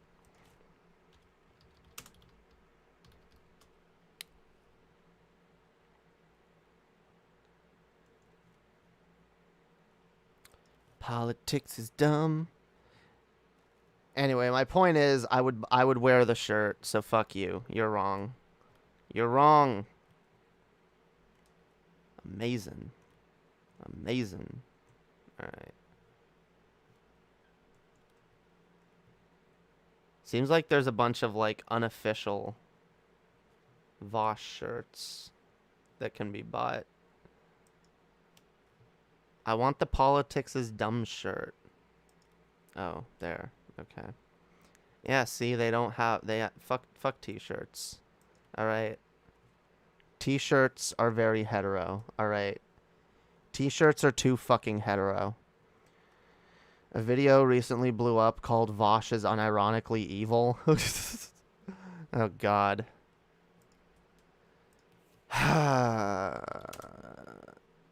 Oh, it's like the fourth search term. No, is Vosh unironically evil? That's a long video. I was gonna say if it's a short video, maybe we could watch it, but like, it's an hour and 40 minutes long. Damn. Damn. Damn. Look, you know what? If you have that much content to pour into a video about how someone's evil, that person probably is evil then, right? Like if you can make like an hour and 40-minute long video about someone being evil, right? They're basically Satan at that point. So yeah, Vosh bad, I guess. Oh, Vosh responded to it. He did like a 20-minute response. It's on the Voshite. All right. Well, maybe I'll watch the Vosh's response later. But yeah, there's no point in responding it on stream. But I'm not hetero. Well, then stop acting so goddamn hetero. That's your fault. Fucking hetero. Be gayer. Alright, t-shirts are not gay enough. At least not for me. Maybe they're gay enough for you. That's fine. But I don't like them. Look, I need my shoulders to... I have sexy shoulders, alright? I can't keep my shoulders locked up in sleeves.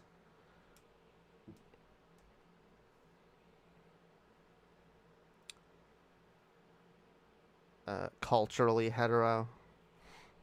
Hetero is just my... Look, I've flipped it, alright? I've flipped it. For years, we've had to deal with people using gay as a synonym for bad. I say fuck that. Gay means good, and hetero means bad. And if hetero people are so triggered by that, then I don't really care, because it's a joke. And if you can't take a joke at your expense after decades and decades of the joke being at every single homosexual person's expense, then I'd say you gotta learn how to be funny, alright? You gotta learn how to be funny, alright? Stop being such a snowflake. Stop being such a goddamn snowflake, alright?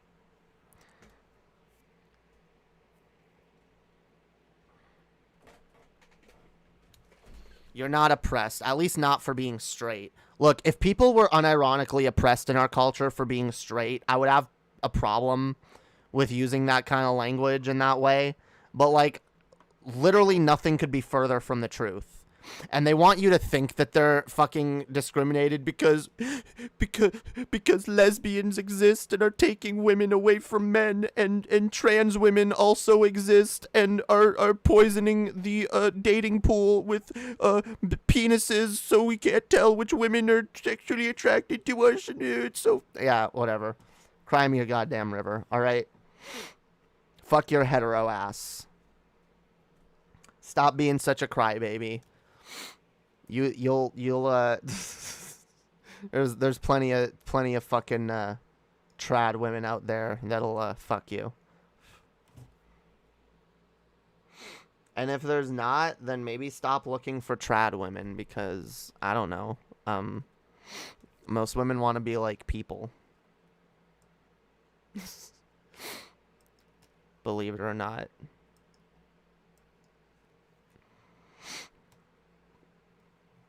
I will say it is weird. Like, I thought it was a joke before, but like literally, women do get taken less seriously. The amount of people that have like started like treating me differently ever since I've come out, and like, yeah, I do get treated differently by a lot of people, and not taken as seriously. It's like, all right, dumb woman, it's fine. Stop having a fucking freak out. Stop being hyperbolic. I accept everyone. I have to say it. I have a better time with gays. I mean, gay people are fucking awesome, all right? Gay people are fucking awesome. Where all my gay bitches at? Where all my fucking gay bitches at? Hells yeah. Let's party. Let's party all night. Let's party all night. All fucking night. And all fucking day. Alright? Let's party. Straight bad. Straight bad. Yeah. Fucking hetero. Look, it's not even that bad. Like, if I call you super straight, then you should be offended. If I just call you hetero, again, like, gay has the term gay has been used in so many different like ways, where it's just like, oh, that's gay, I got something on my shirt, or like, oh, that's gay, I like forgot to email my boss. I don't know, like, it's not like I'm calling you the worst thing ever if I call you hetero, okay? But if I call you super straight, yeah, that is an insult. I want to be clear. If I call you straight, I'm not necessarily insulting you. If I call you hetero, I'm not necessarily insulting you. But if I call you super straight, that is an insult. It means you're an idiot. It means you're a fucking idiot. I used to go with my cousin to the club. OMG, they can party. I missed him. He passed from cancer. Aw, I'm sorry to hear that. That really sucks. But yeah, yo, going to the club and doing that that can be fun. I can't, I don't, I hate it. I want to just go out and do these things, but then it's like, COVID. But, like, I really just want to find some, like, LGBT spaces, some, like, LGBT bars or clubs or whatever to, like, chill at. Because I'm in fucking Toronto. I know they exist. I want to get out there, yo. I want to meet people. I'm a gay little boy. Well, be gay. Be gayer, alright? You're not gay enough. Are you a Sigma woman, Jamie? Sigma is bullshit, alright? No one's alpha, no one's beta, no one's sigma, alright? Go... what even is it? Because they added... There's like this new thing where it's like, oh, you're a sigma male, and then Sigma went. Look, by the way, a lot of the fucking traits that get applied to a Sigma person are literally just symptoms of like ADHD. And some of them are symptoms of anxiety and depression. Look, humanity has a habit of trying to seek out patterns where none exist, which is why the whole alpha bullshit started in the first place. It's bullshit. The alpha shit doesn't even exist among wolves, let alone among humans. All it is different people have different levels of confidence, all right? Boring cis straight guy here. You know what? You have just as much fucking value. Honestly, you do. You do, all right? And I'm sure you'll find a woman and make her very fucking happy someday, all right? There's still plenty of women out there that are attracted to cis straight guys, okay? Plenty of them. In fact, most of them are. Big secret, yo. Most women are straight. Okay.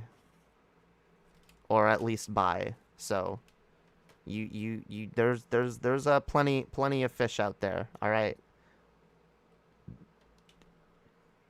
You just gotta cast your line every once in a while.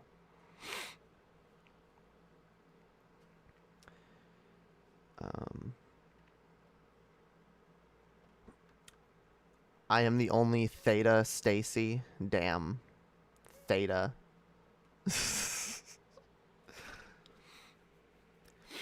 Jamie, you're saying many traits of a Sigma are symptoms of neurodivergency. Are you suggesting Sigma is based?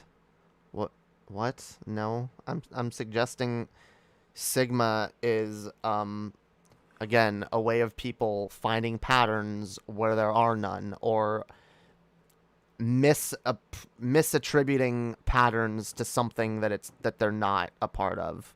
Okay. My point is, a lot of the symptoms of ADHD, depression, and anxiety are very prevalent in our culture today. All right. And yeah, there's a lot more neurodivergence going on in general. And I think a lot of people try to give names to things that they don't understand as an attempt to understand them better. But this is a matter of mental health, all right? I was trying to imply neurodivergent equals based. Well, I don't know that it's based, but it's not something to be ashamed of, definitely. It can be tough to live with. It sucks, but...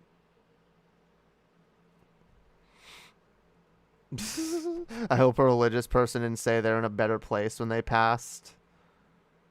No one said that to me. That's good. Yeah, I'm really sorry to hear that. I know how much it sucks losing people.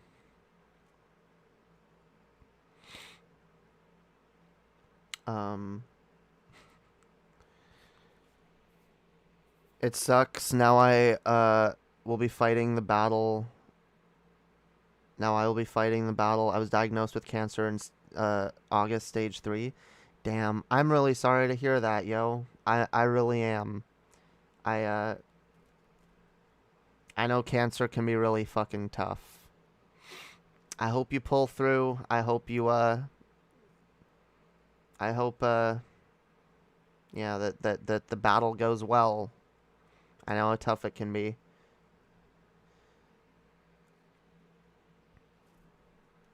Yeah, everyone, positive vibes, love and hope to Chrissy over there. Hells yeah. Jamie, ask me what Sigma is. Okay, what is Sigma, Zeta Null? What is your definition of Sigma? Hells yeah.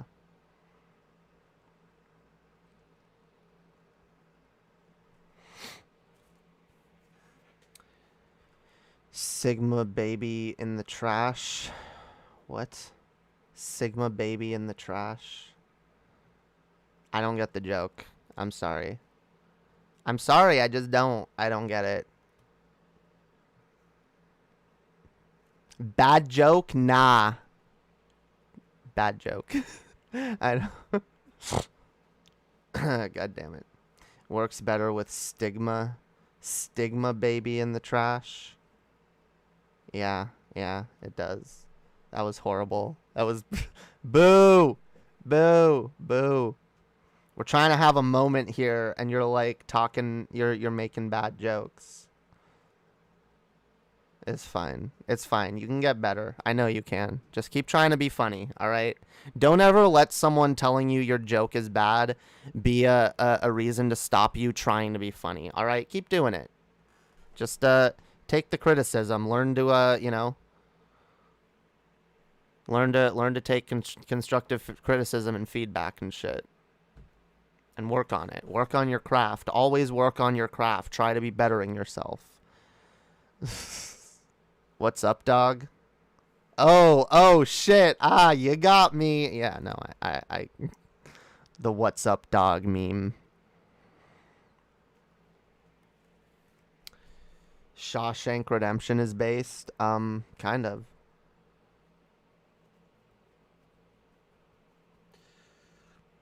Prison reform now, guys. Prison reform all year round. Boo. Where my boo at? Yeah. All right. Whoa. The chat's like, okay.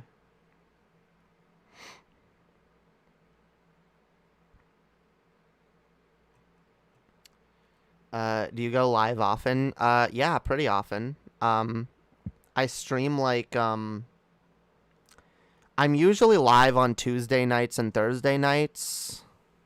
And then like Mondays, Wednesdays, Fridays, and Saturdays are all just like when I feel like it. So sometimes I go live those days, other days I don't. I'm almost never live on Sunday though. We closed on Sunday, yo. Just like Chick-fil-A. Closed on Sunday.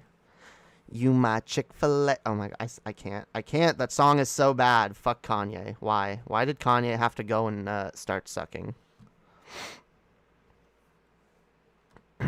Jamie, say something random. Something random. In tandem. Commandum.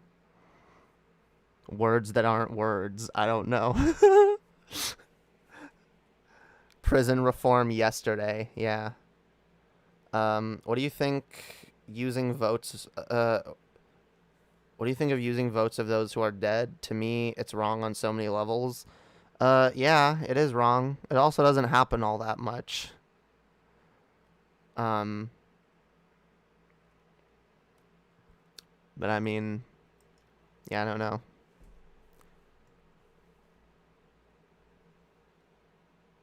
I don't think it's wrong on the level of, oh, you're like, well, look, it can be disrespectful, I guess, to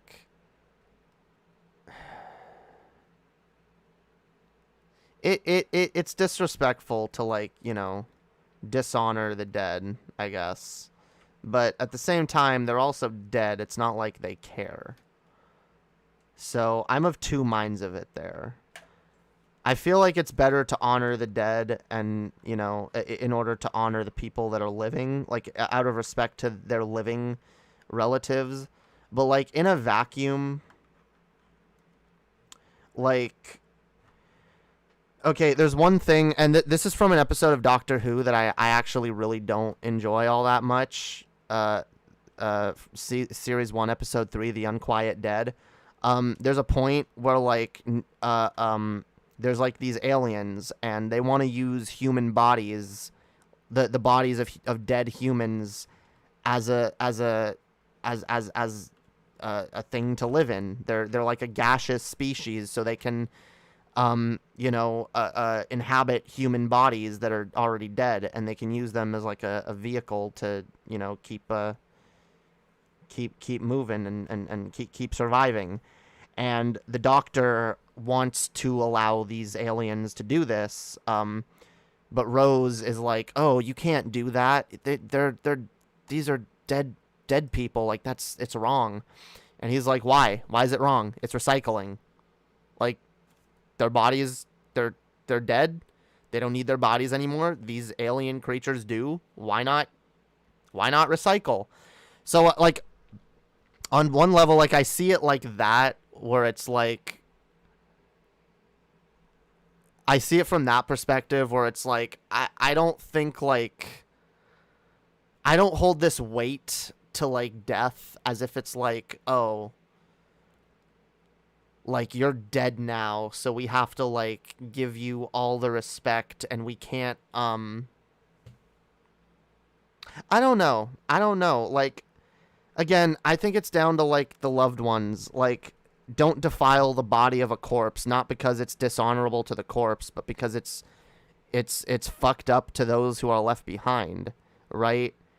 Don't take a corpse and, like, use it for spare parts or whatever, unless you have the consent of their loved ones. But at the end of the day, human beings are like sacks of meat.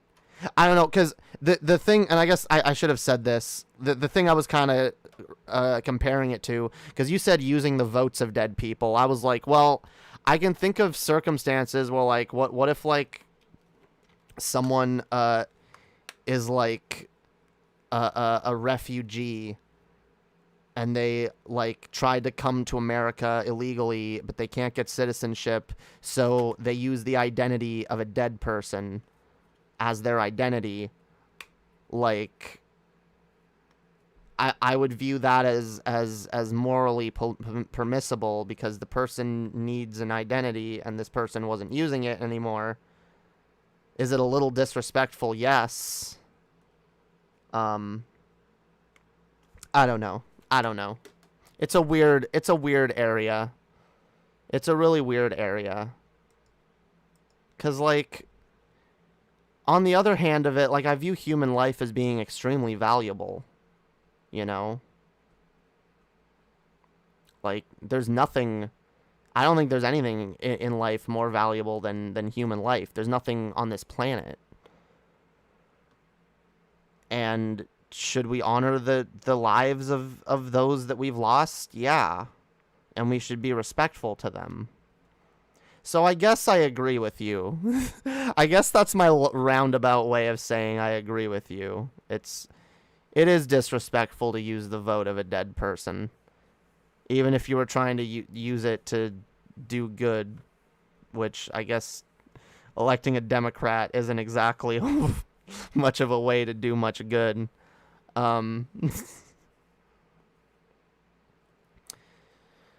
Jamie, I pretty much had no body hair since the start of 2020. I've been getting a lot of hair everywhere. I want to be hairless again. How do I stop it? Honestly, all you can really do is, like, start shaving. 'Cause I get it. It sucks. I remember when I was first going through puberty, and I started, and I went through late puberty too, and I, like, actually, you're like 19. I feel like I started getting hair around that age myself. You said you were 19, right? Yeah. That's around, yeah. And I remember, like, hating it. Maybe 18, 19. Yeah, I don't know. And I was like, oh my God, like, this is the worst. I want it gone. I remember going to my mom and be like, I want to shave my legs. And she was like, no, you can't shave your legs. That's bad. Men don't shave their legs. And I was like, oh, I guess I'm stuck with it then. But now I shave my legs and all my body hair, and I loved it. I love it.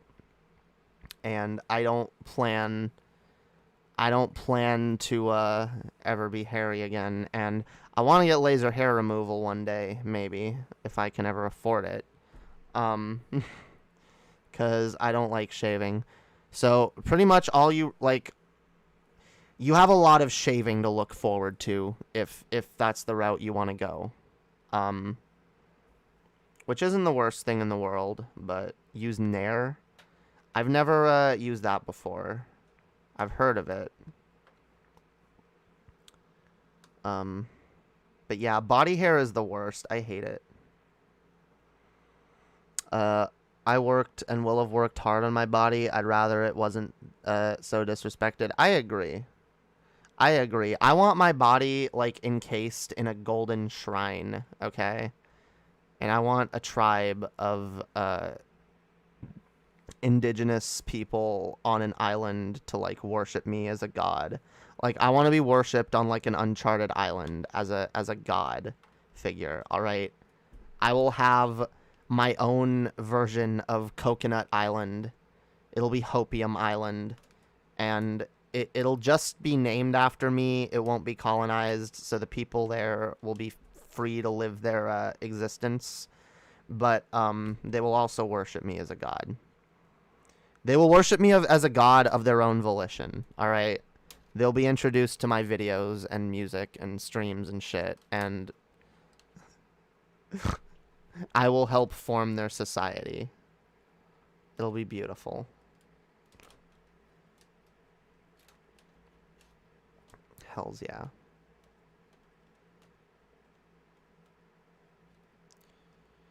I'm a disgusting gorilla, and it makes me dysphoric as hell. You're not disgusting, alright? Don't talk, bitch. Don't talk about my friend that way, alright? What have I told you? What have I fucking told you, alright? Don't devalue yourself in ways that people that value you wouldn't. It's not considerate to yourself, and it's not considerate to them, alright? People view you as better than that.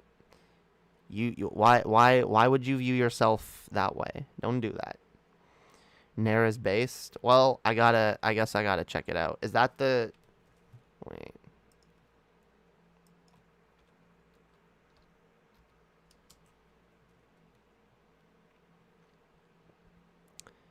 Yeah, that's like the...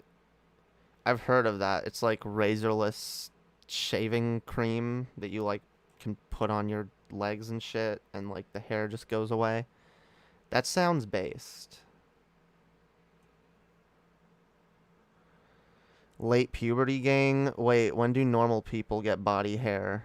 I don't fucking know. I think it definitely depends on the person. I didn't start getting it until I was like 19. I also didn't really grow until I was like 19, 20. I was like really tiny. Until like one day I was 19 and just everything changed and I hated it. And my voice got deeper and I started growing hair everywhere. Like, I guess I had been going through puberty like very slowly before that, but it like hit me like a truck at like 19, 20. I guess not like I don't know. Fuck puberty. Fuck testosterone. I want it gone. Holy fuck, I want it gone. I'm so tired of waiting on fucking specialists. I just want the fucking T gone. Yo, I want the E. I want the E and no T. Fuck me. You know what's weird? Like, everyone always assumes, like, whenever I meet someone, they always assume that I'm on hormones. And they're like, oh my god, you pass so well. And I'm like, I'm not even on hormones. And no, I don't. Just give me the titty juice. I need the titty juice.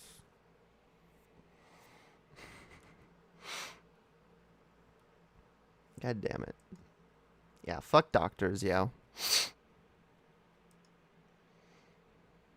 Fucking taking too long.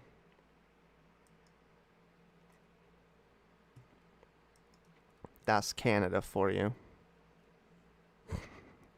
Hey, at least it's not at least I don't have to like sell a kidney in order to afford healthcare. It can irritate the skin, but it only affected my leg crotch area. Yeah, I want to try it. Because I hate shaving. I do it like every like 4 or 5 days at this point. I like shave my whole body. Like arms, legs, genitals, butt. Obviously face. I have to shave my face every fucking day. I like shave my stomach and shit too. I fucking hate it. It's gonna be better though. Alright? Hopium. It's gonna be better.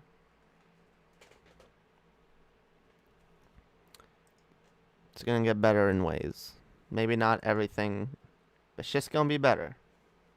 So always look on the bright side of life. Da-da, da-da, da-da, da-da. Always look on the bright side of life. Hells yeah. Look on the bright side of life, guys. Also, more of y'all need to follow me on, like, Spotify and shit. It's fucking dope. Yeah, I can't whistle. I don't know how to whistle. I'm sorry. I want to... Alright. I need to put out a new song. I need to. Alright. Son of a Bitch was good, but we're going balls to the wall for the next one. Alright. You guys are going to love it.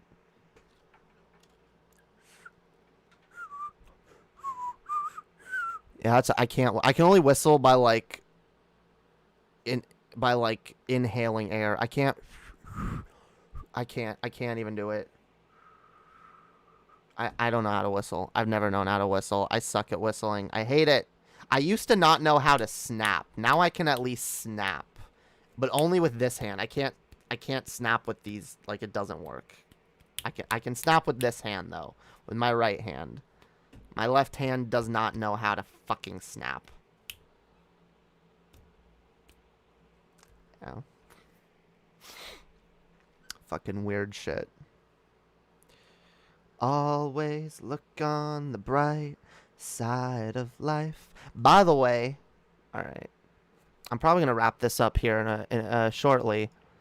But, someone mentioned notifications. Y'all should also join my Discord for more notifications.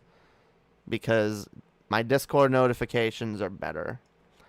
And we gotta do that Doctor Who watch party this week. We're gonna do it. We're gonna do it this week, alright?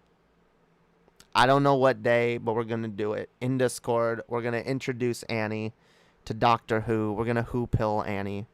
It's gonna be beautiful. And anyone who wants to join, just join the Discord. And you can watch with us. And grab the watch party notification. And then we'll send it out when we do it. It's gonna be dope. It's gonna be dope. I think the first 2 episodes I'm gonna show Annie are Blink and Dalek. I think that invite more people to the rap server. Oh, I should talk about that too. Yes. We're working on building a rap group, a rap server. All right. Anyone who is a rapper or rapist, or a beat maker or producer or anything in that area who wants to join, DM me. All right. This is not an open group. It's not going to be open to just anybody. If you want to join, you have to contact me and let me know. Don't just tell me in the chat here because I won't remember. You gotta message me in Discord or even in the Discord, wherever. Just hit me up and say, hey, yeah, I want to be part of it. And I will send you an invite. All right? But it's members only. All right? It's members fucking only. And that's not the name we're using because I don't want to be sued. I don't want to be sued. All right? By XXX Tentacion's estate. I wasn't diagnosed with late puberty, nor did I ever think I hit puberty late, but the recent surge of body hair does make me wonder. I mean, that can be one of the later things that happens. I don't know. I don't know. I don't fucking know. You'll have to talk to a doctor about that. Puberty happens at like an age range though. Like it doesn't always start at the same time. It doesn't always end at the same time. It's different for anyone. I can't rap and I have no music skills, so I won't be joining. Well, hopefully you at least enjoy when we finally make some shit. Because I want to make like I don't know. I just want to make some fun music that like we don't have to take it too seriously. But I wanna work on getting better with other people, you know. And this is like the idea. Even if you suck, you can join. And I want to work on like us building each other up, working on our skills together, and all getting better together. I haven't really like kicked it into full gear yet. I'm still working on some ideas. I added a couple people to it, but yeah, hit me up if you're interested. All right. Anyone who wants to join can join. You won't be kicked out if you're a bad rapper, you know. Although if you're gonna join and you're not a very good rapper, like you might not like once we start like actually making music and shit, you know, you might not be in a ton of like shit if you're not able to, but like the idea is like let's work on building each other's skills together, you know? Let's work on getting better so that everyone can contribute something, you know? Hells yeah. I did enjoy the son of a bitch song you made. Well, I'm glad you enjoyed it, cuz it's a really dope song.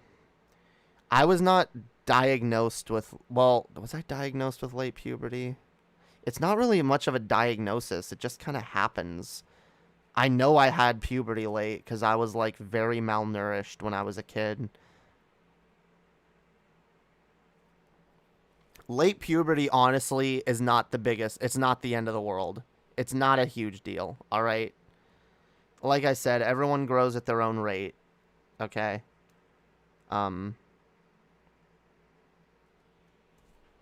If it's something you're concerned about, talk to your doctor about it, but, like, it's not the biggest deal in the world. Just, I took it in stride. I didn't need to go to a doctor about it. I just, you know, I knew I developed later than most of the guys my age, and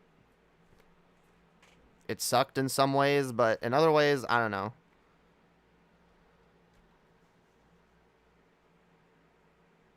The fact that I'm now transitioning, like, I wish it was delayed more almost, you know? Like, I don't really care. Didn't really, wasn't exactly detrimental. Anyway, yo, what up, Ann Kennedy? Hells yeah. I tried taking women's multivitamins while not on HRT, and I sprouted more hair. I stopped taking it, and it slowed sufficiently. I'm doing better now on HRT. Really? That's odd, because I took women's multivitamins for quite a while when I was with my ex. We would both take one every day, and it didn't really change anything for me at all. Like, it at least didn't have any effect on me that I noticed.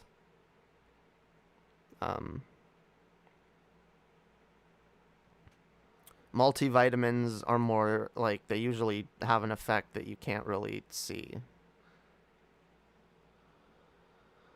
Some people get even gray white hairs at an early age. I was there, like in their 20s, so I assume it's normal. Yeah, like everyone grows at different rates. It's not a big deal. God, I'm glad I don't have gray hair already. I have beautiful red hair.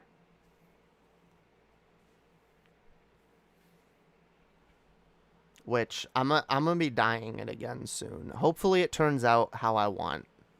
I hate it. I always try to dye my hair, but it never turns out the way I want. I have, like, wait. Like, I got this shit. This is what I dyed my hair last time. It was supposed to be this color, alright? This is not the color that my hair is. But, I don't know. I left it in too long, and I didn't do it right, so I was like, okay, I'm gonna try again. I'm gonna try fucking again, because I want my hair to be a sexy color. I'm more moody now as a legal adult than when I was under 18, to be honest. I mean, that can happen. Just let's see. I dyed my red hair a few months back because it looked so good on you, lol. Nice. Yeah, red can be hard to get. Like, I like this color. I do. I like this color.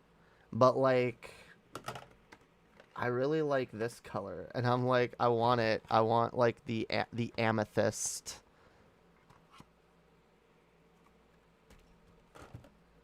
Pink, yo. Yeah. It's like pink purple. Yeah, amethyst. It's pinkish. I want it. But it might not work again. I want lighter pink hair, honestly. One day I'm gonna like actually bleach my hair. I've never bleached my hair before. I dye it all the time, but I've never bleached it. So one day I'm gonna bleach it and I'm gonna dye it like a lighter pink.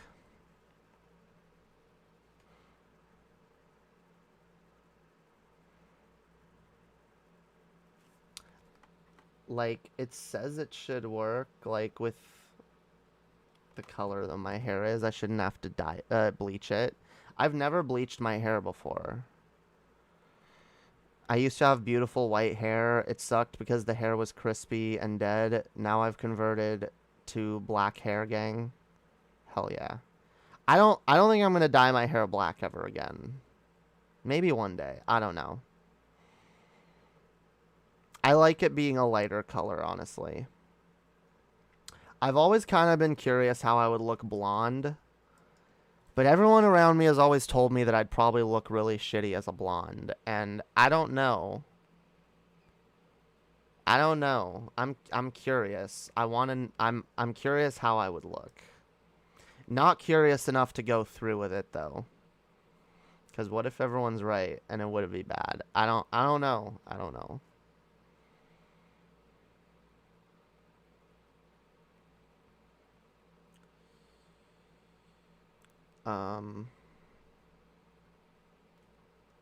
Depends on the blonde.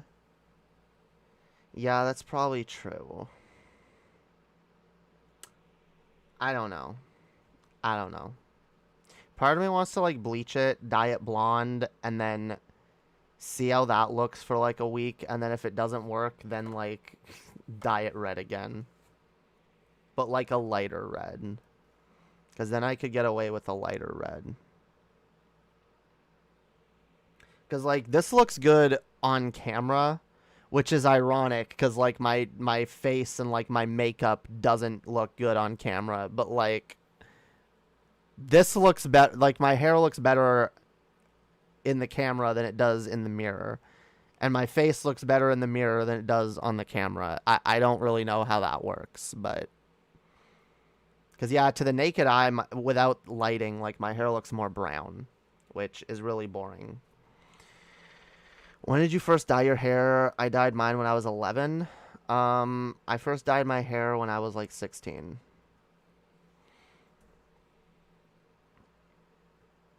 That was when I did a lot of things for the first time.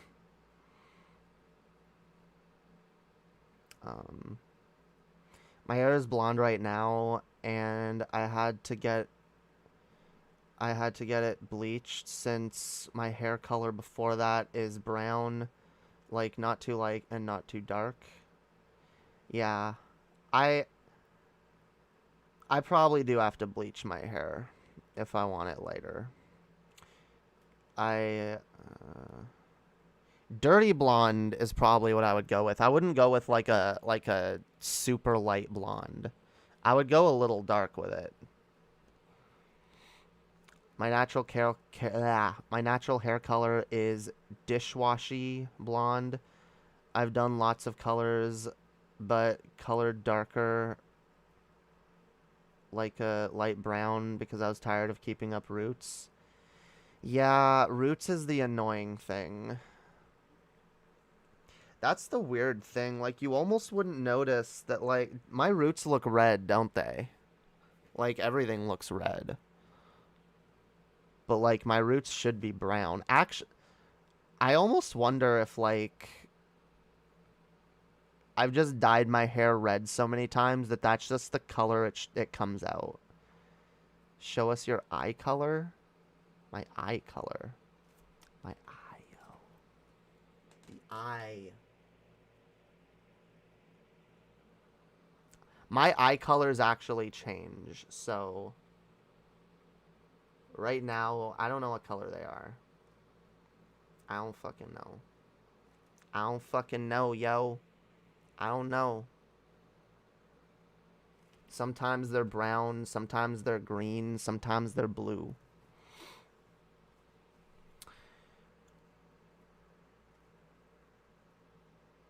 As our resident bit titty goth GF, I must have black hair. Alright, that makes sense.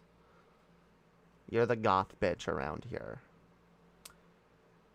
If I'd have come out like 5 years ago, or even like 3 years ago or 2 years ago, I would have been super goth. But I've gone through my goth phase and my emo phase, and I'm kind of done with it. It's the lighting. Yeah, it's probably the lighting. What even is in hair dye? I don't know. Chemicals. Chemicals, yo. God damn it. I have like... For this entire stream, it feels like there's like an eyelash or something stuck in my fucking eye. But I can't... Like, don't you hate that? Where you like feel there's something, but you can't... Like, you can look in the mirror and look at your eye. It's like there's nothing in there. Like, why do I feel like there's something in there? But like there's like a lash stuck inside your eye, but it's like you can't find it, but it's uncomfortable as fuck.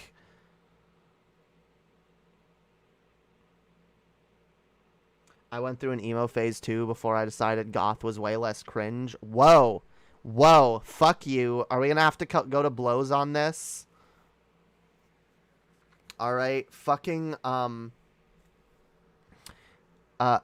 emo is way more based, okay? Emo is super based.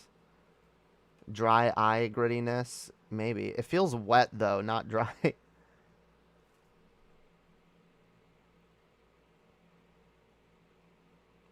Emo greater than goth? Yes. Yes. Alright. Fuck you, goth kids.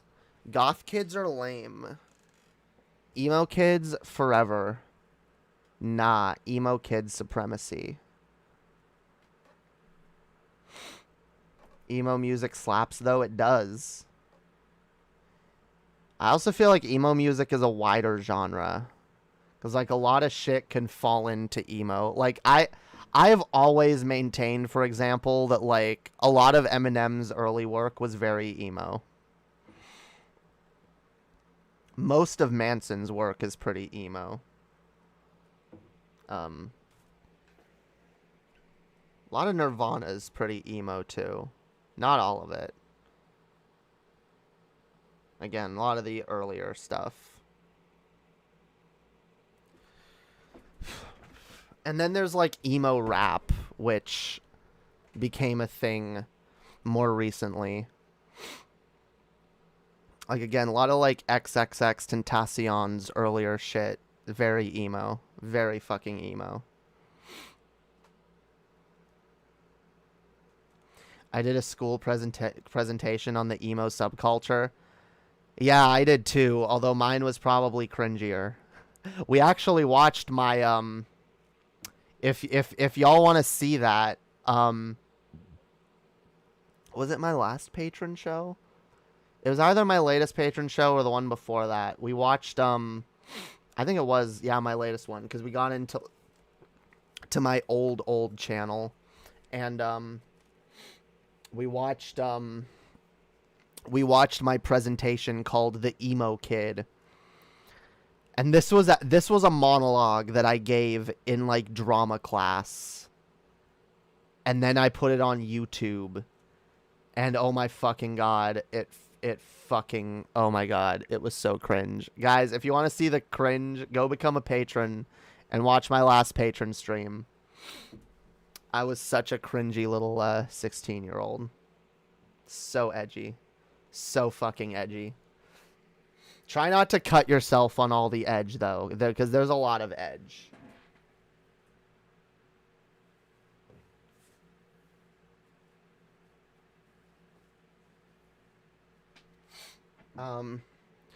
It kind of sucks, the whole cancel thing with Manson, because I really liked his last album. Am I bad for admitting it? No. I I really like the song We Are Chaos. I don't like some of the other songs on the album, especially when they very clearly reference to Manson's abuse. It's very clear in some songs he's referencing his own abuse, and it's very hard for me to, like, listen to that shit without feeling uncomfortable. But no, there's some good songs on that album, and Manson has done a lot of good songs. He's created a lot of really good art, and I recognize that a lot of artists are flawed people. Though, look, my position on this is always going to be, it's up to the individual consumer to decide what art they are going to consume and what artists and creators they're going to support financially. In today's day and age, it's just fact, you can enjoy art from an artist without actually financially supporting them. You know, like, and even if you do, like, you don't have to, like, support the person's actions to support their artwork. I think it's up to each individual person to make that decision for themselves, what they will and won't engage with. I don't like J.K. Rowling, but I enjoy the art she created. So I engage with the art, but I go out of my way to try to not support her financially if I can help it. Same with Marilyn Manson. Yeah, Bill Cosby is a little different because I've never loved his comedy. It was always just kind of milquetoast for me. He's never been my favorite comedian. So I kind of just like, maybe if you enjoyed him more, like if you have more nostalgia for him, I can understand. But like for me, I just view him as more of an abuser than anything else. So I don't really find him funny. But I won't shit on someone else for enjoying his work and feeling nostalgic for it. Again, art is very subjective, and art also means a lot to people. And I think we forget a lot of the time that, like, just because an artist did a horrible thing doesn't mean that we need to now deprive regular people from works of art that they enjoy. Like, I would never say to Ann Kennedy, like, oh, Marilyn Manson's music is something you enjoy? Well, fuck you. You're not allowed to enjoy it anymore because he's a bad person. Look, if Marilyn Manson's a bad person, let's punish Manson, not his fans, right? His fans, like, his art resonated with them, with me too, for a lot of different reasons. So, just because he did horrible things doesn't mean that you should now shit on people who enjoy his work and tell them they're not allowed to enjoy it. You absolutely are allowed to enjoy it.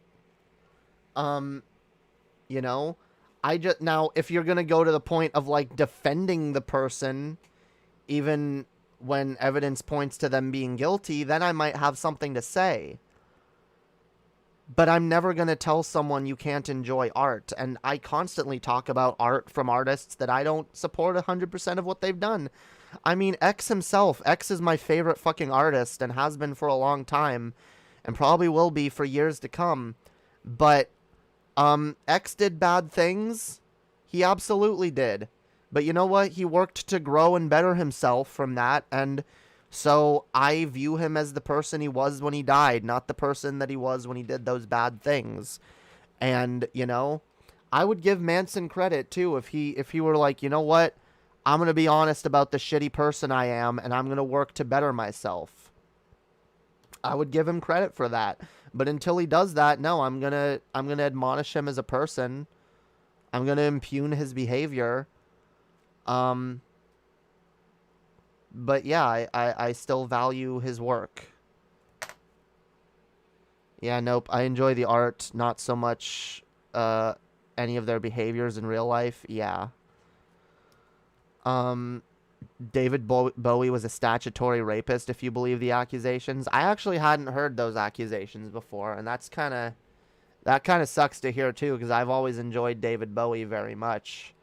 But again, like, look, I feel like a lot of people get really attached to the art they enjoy to the point where they get attached to the artist. And like, if someone calls out the artist that's created work that they enjoy, they have this knee-jerk reaction where they need to defend the person. And they don't really, like, use logic, you know, or pay attention to whether or not the person is actually guilty. It's just, no, I like the person, so they can't possibly have done this.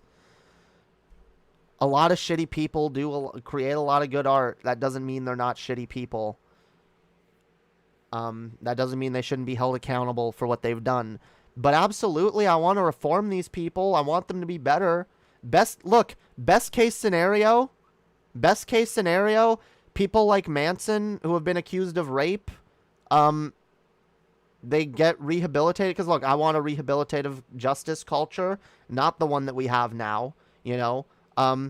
Ideally, these people get help, they become better, they get rehabilitated, and they go back to creating their art uninhibited as better people, right?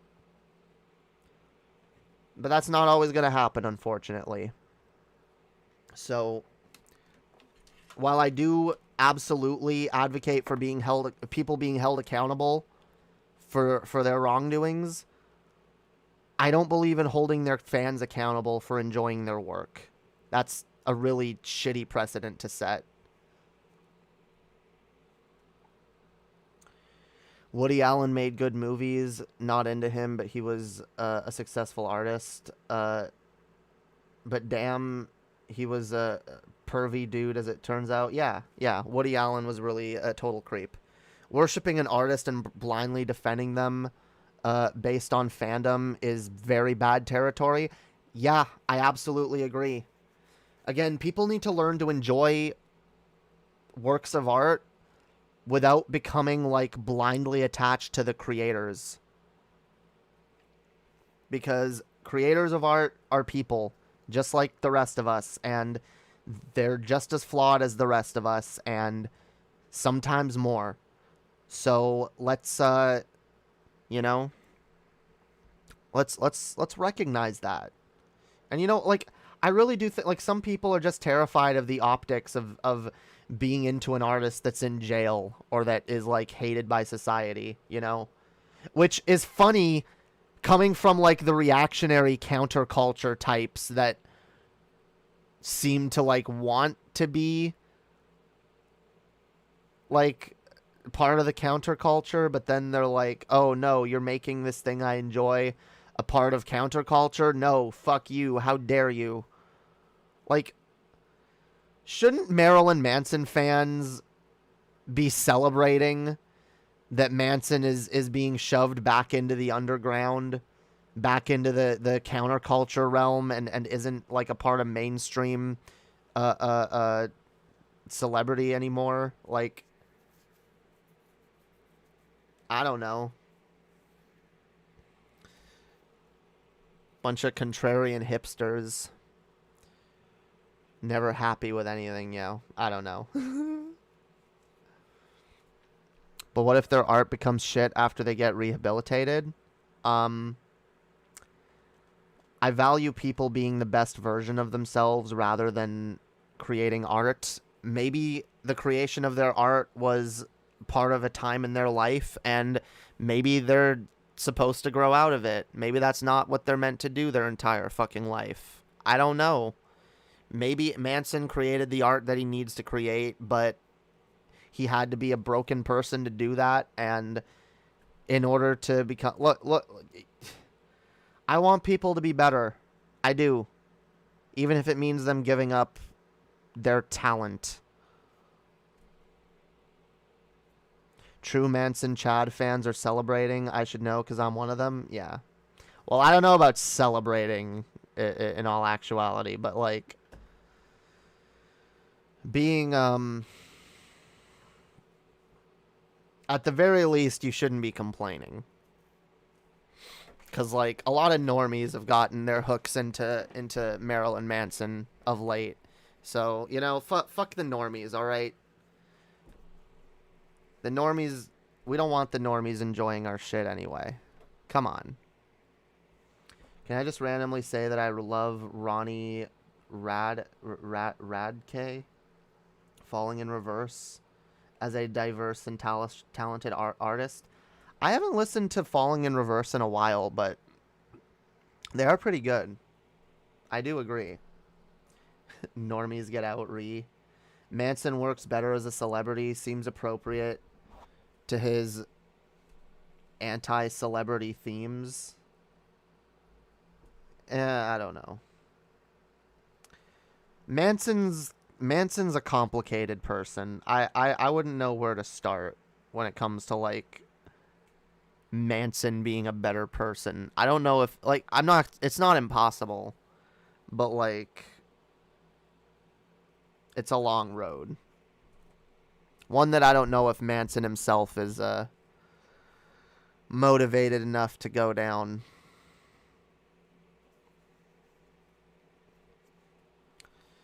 Anyway, I love how every time I just want to do one of these short little chill streams, I end up doing them way longer.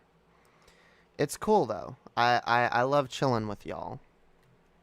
It's probably a good sign that these streams go longer, because it means we're all distracted with a good conversation.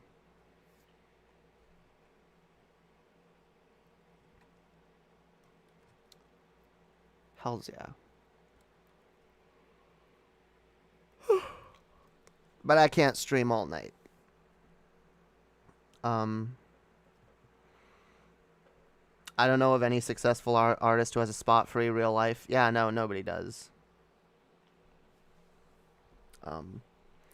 People need to be held accountable for their bad actions. Again, absolutely they do. But that doesn't make it a bad action to enjoy the art of bad people, and we should be understanding of people.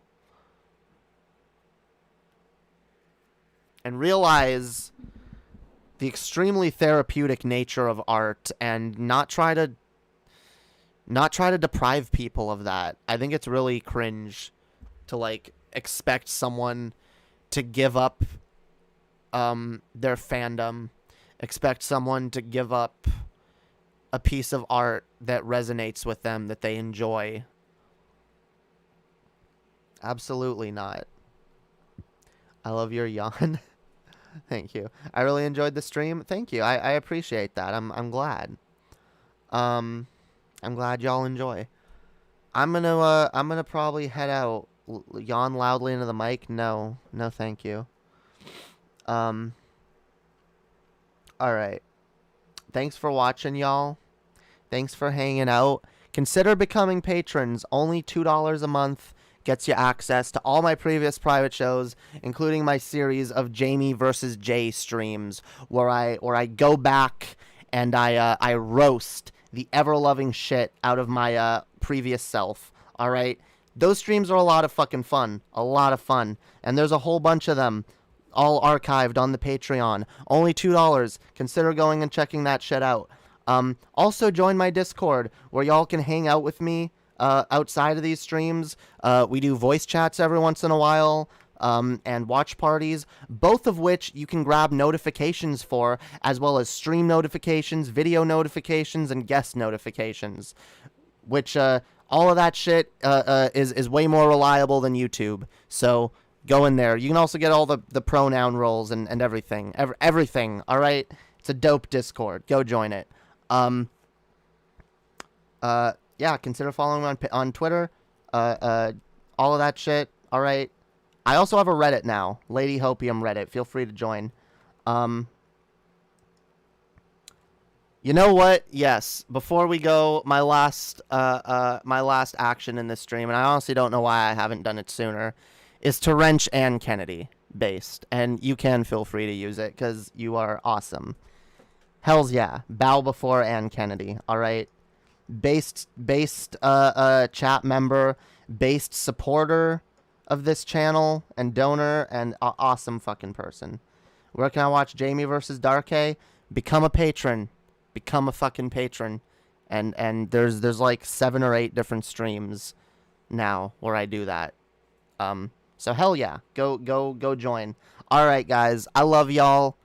Peace out. Have a wonderful fucking night, guys, and I'll probably see y'all tomorrow for another fucking stream. Bye guys.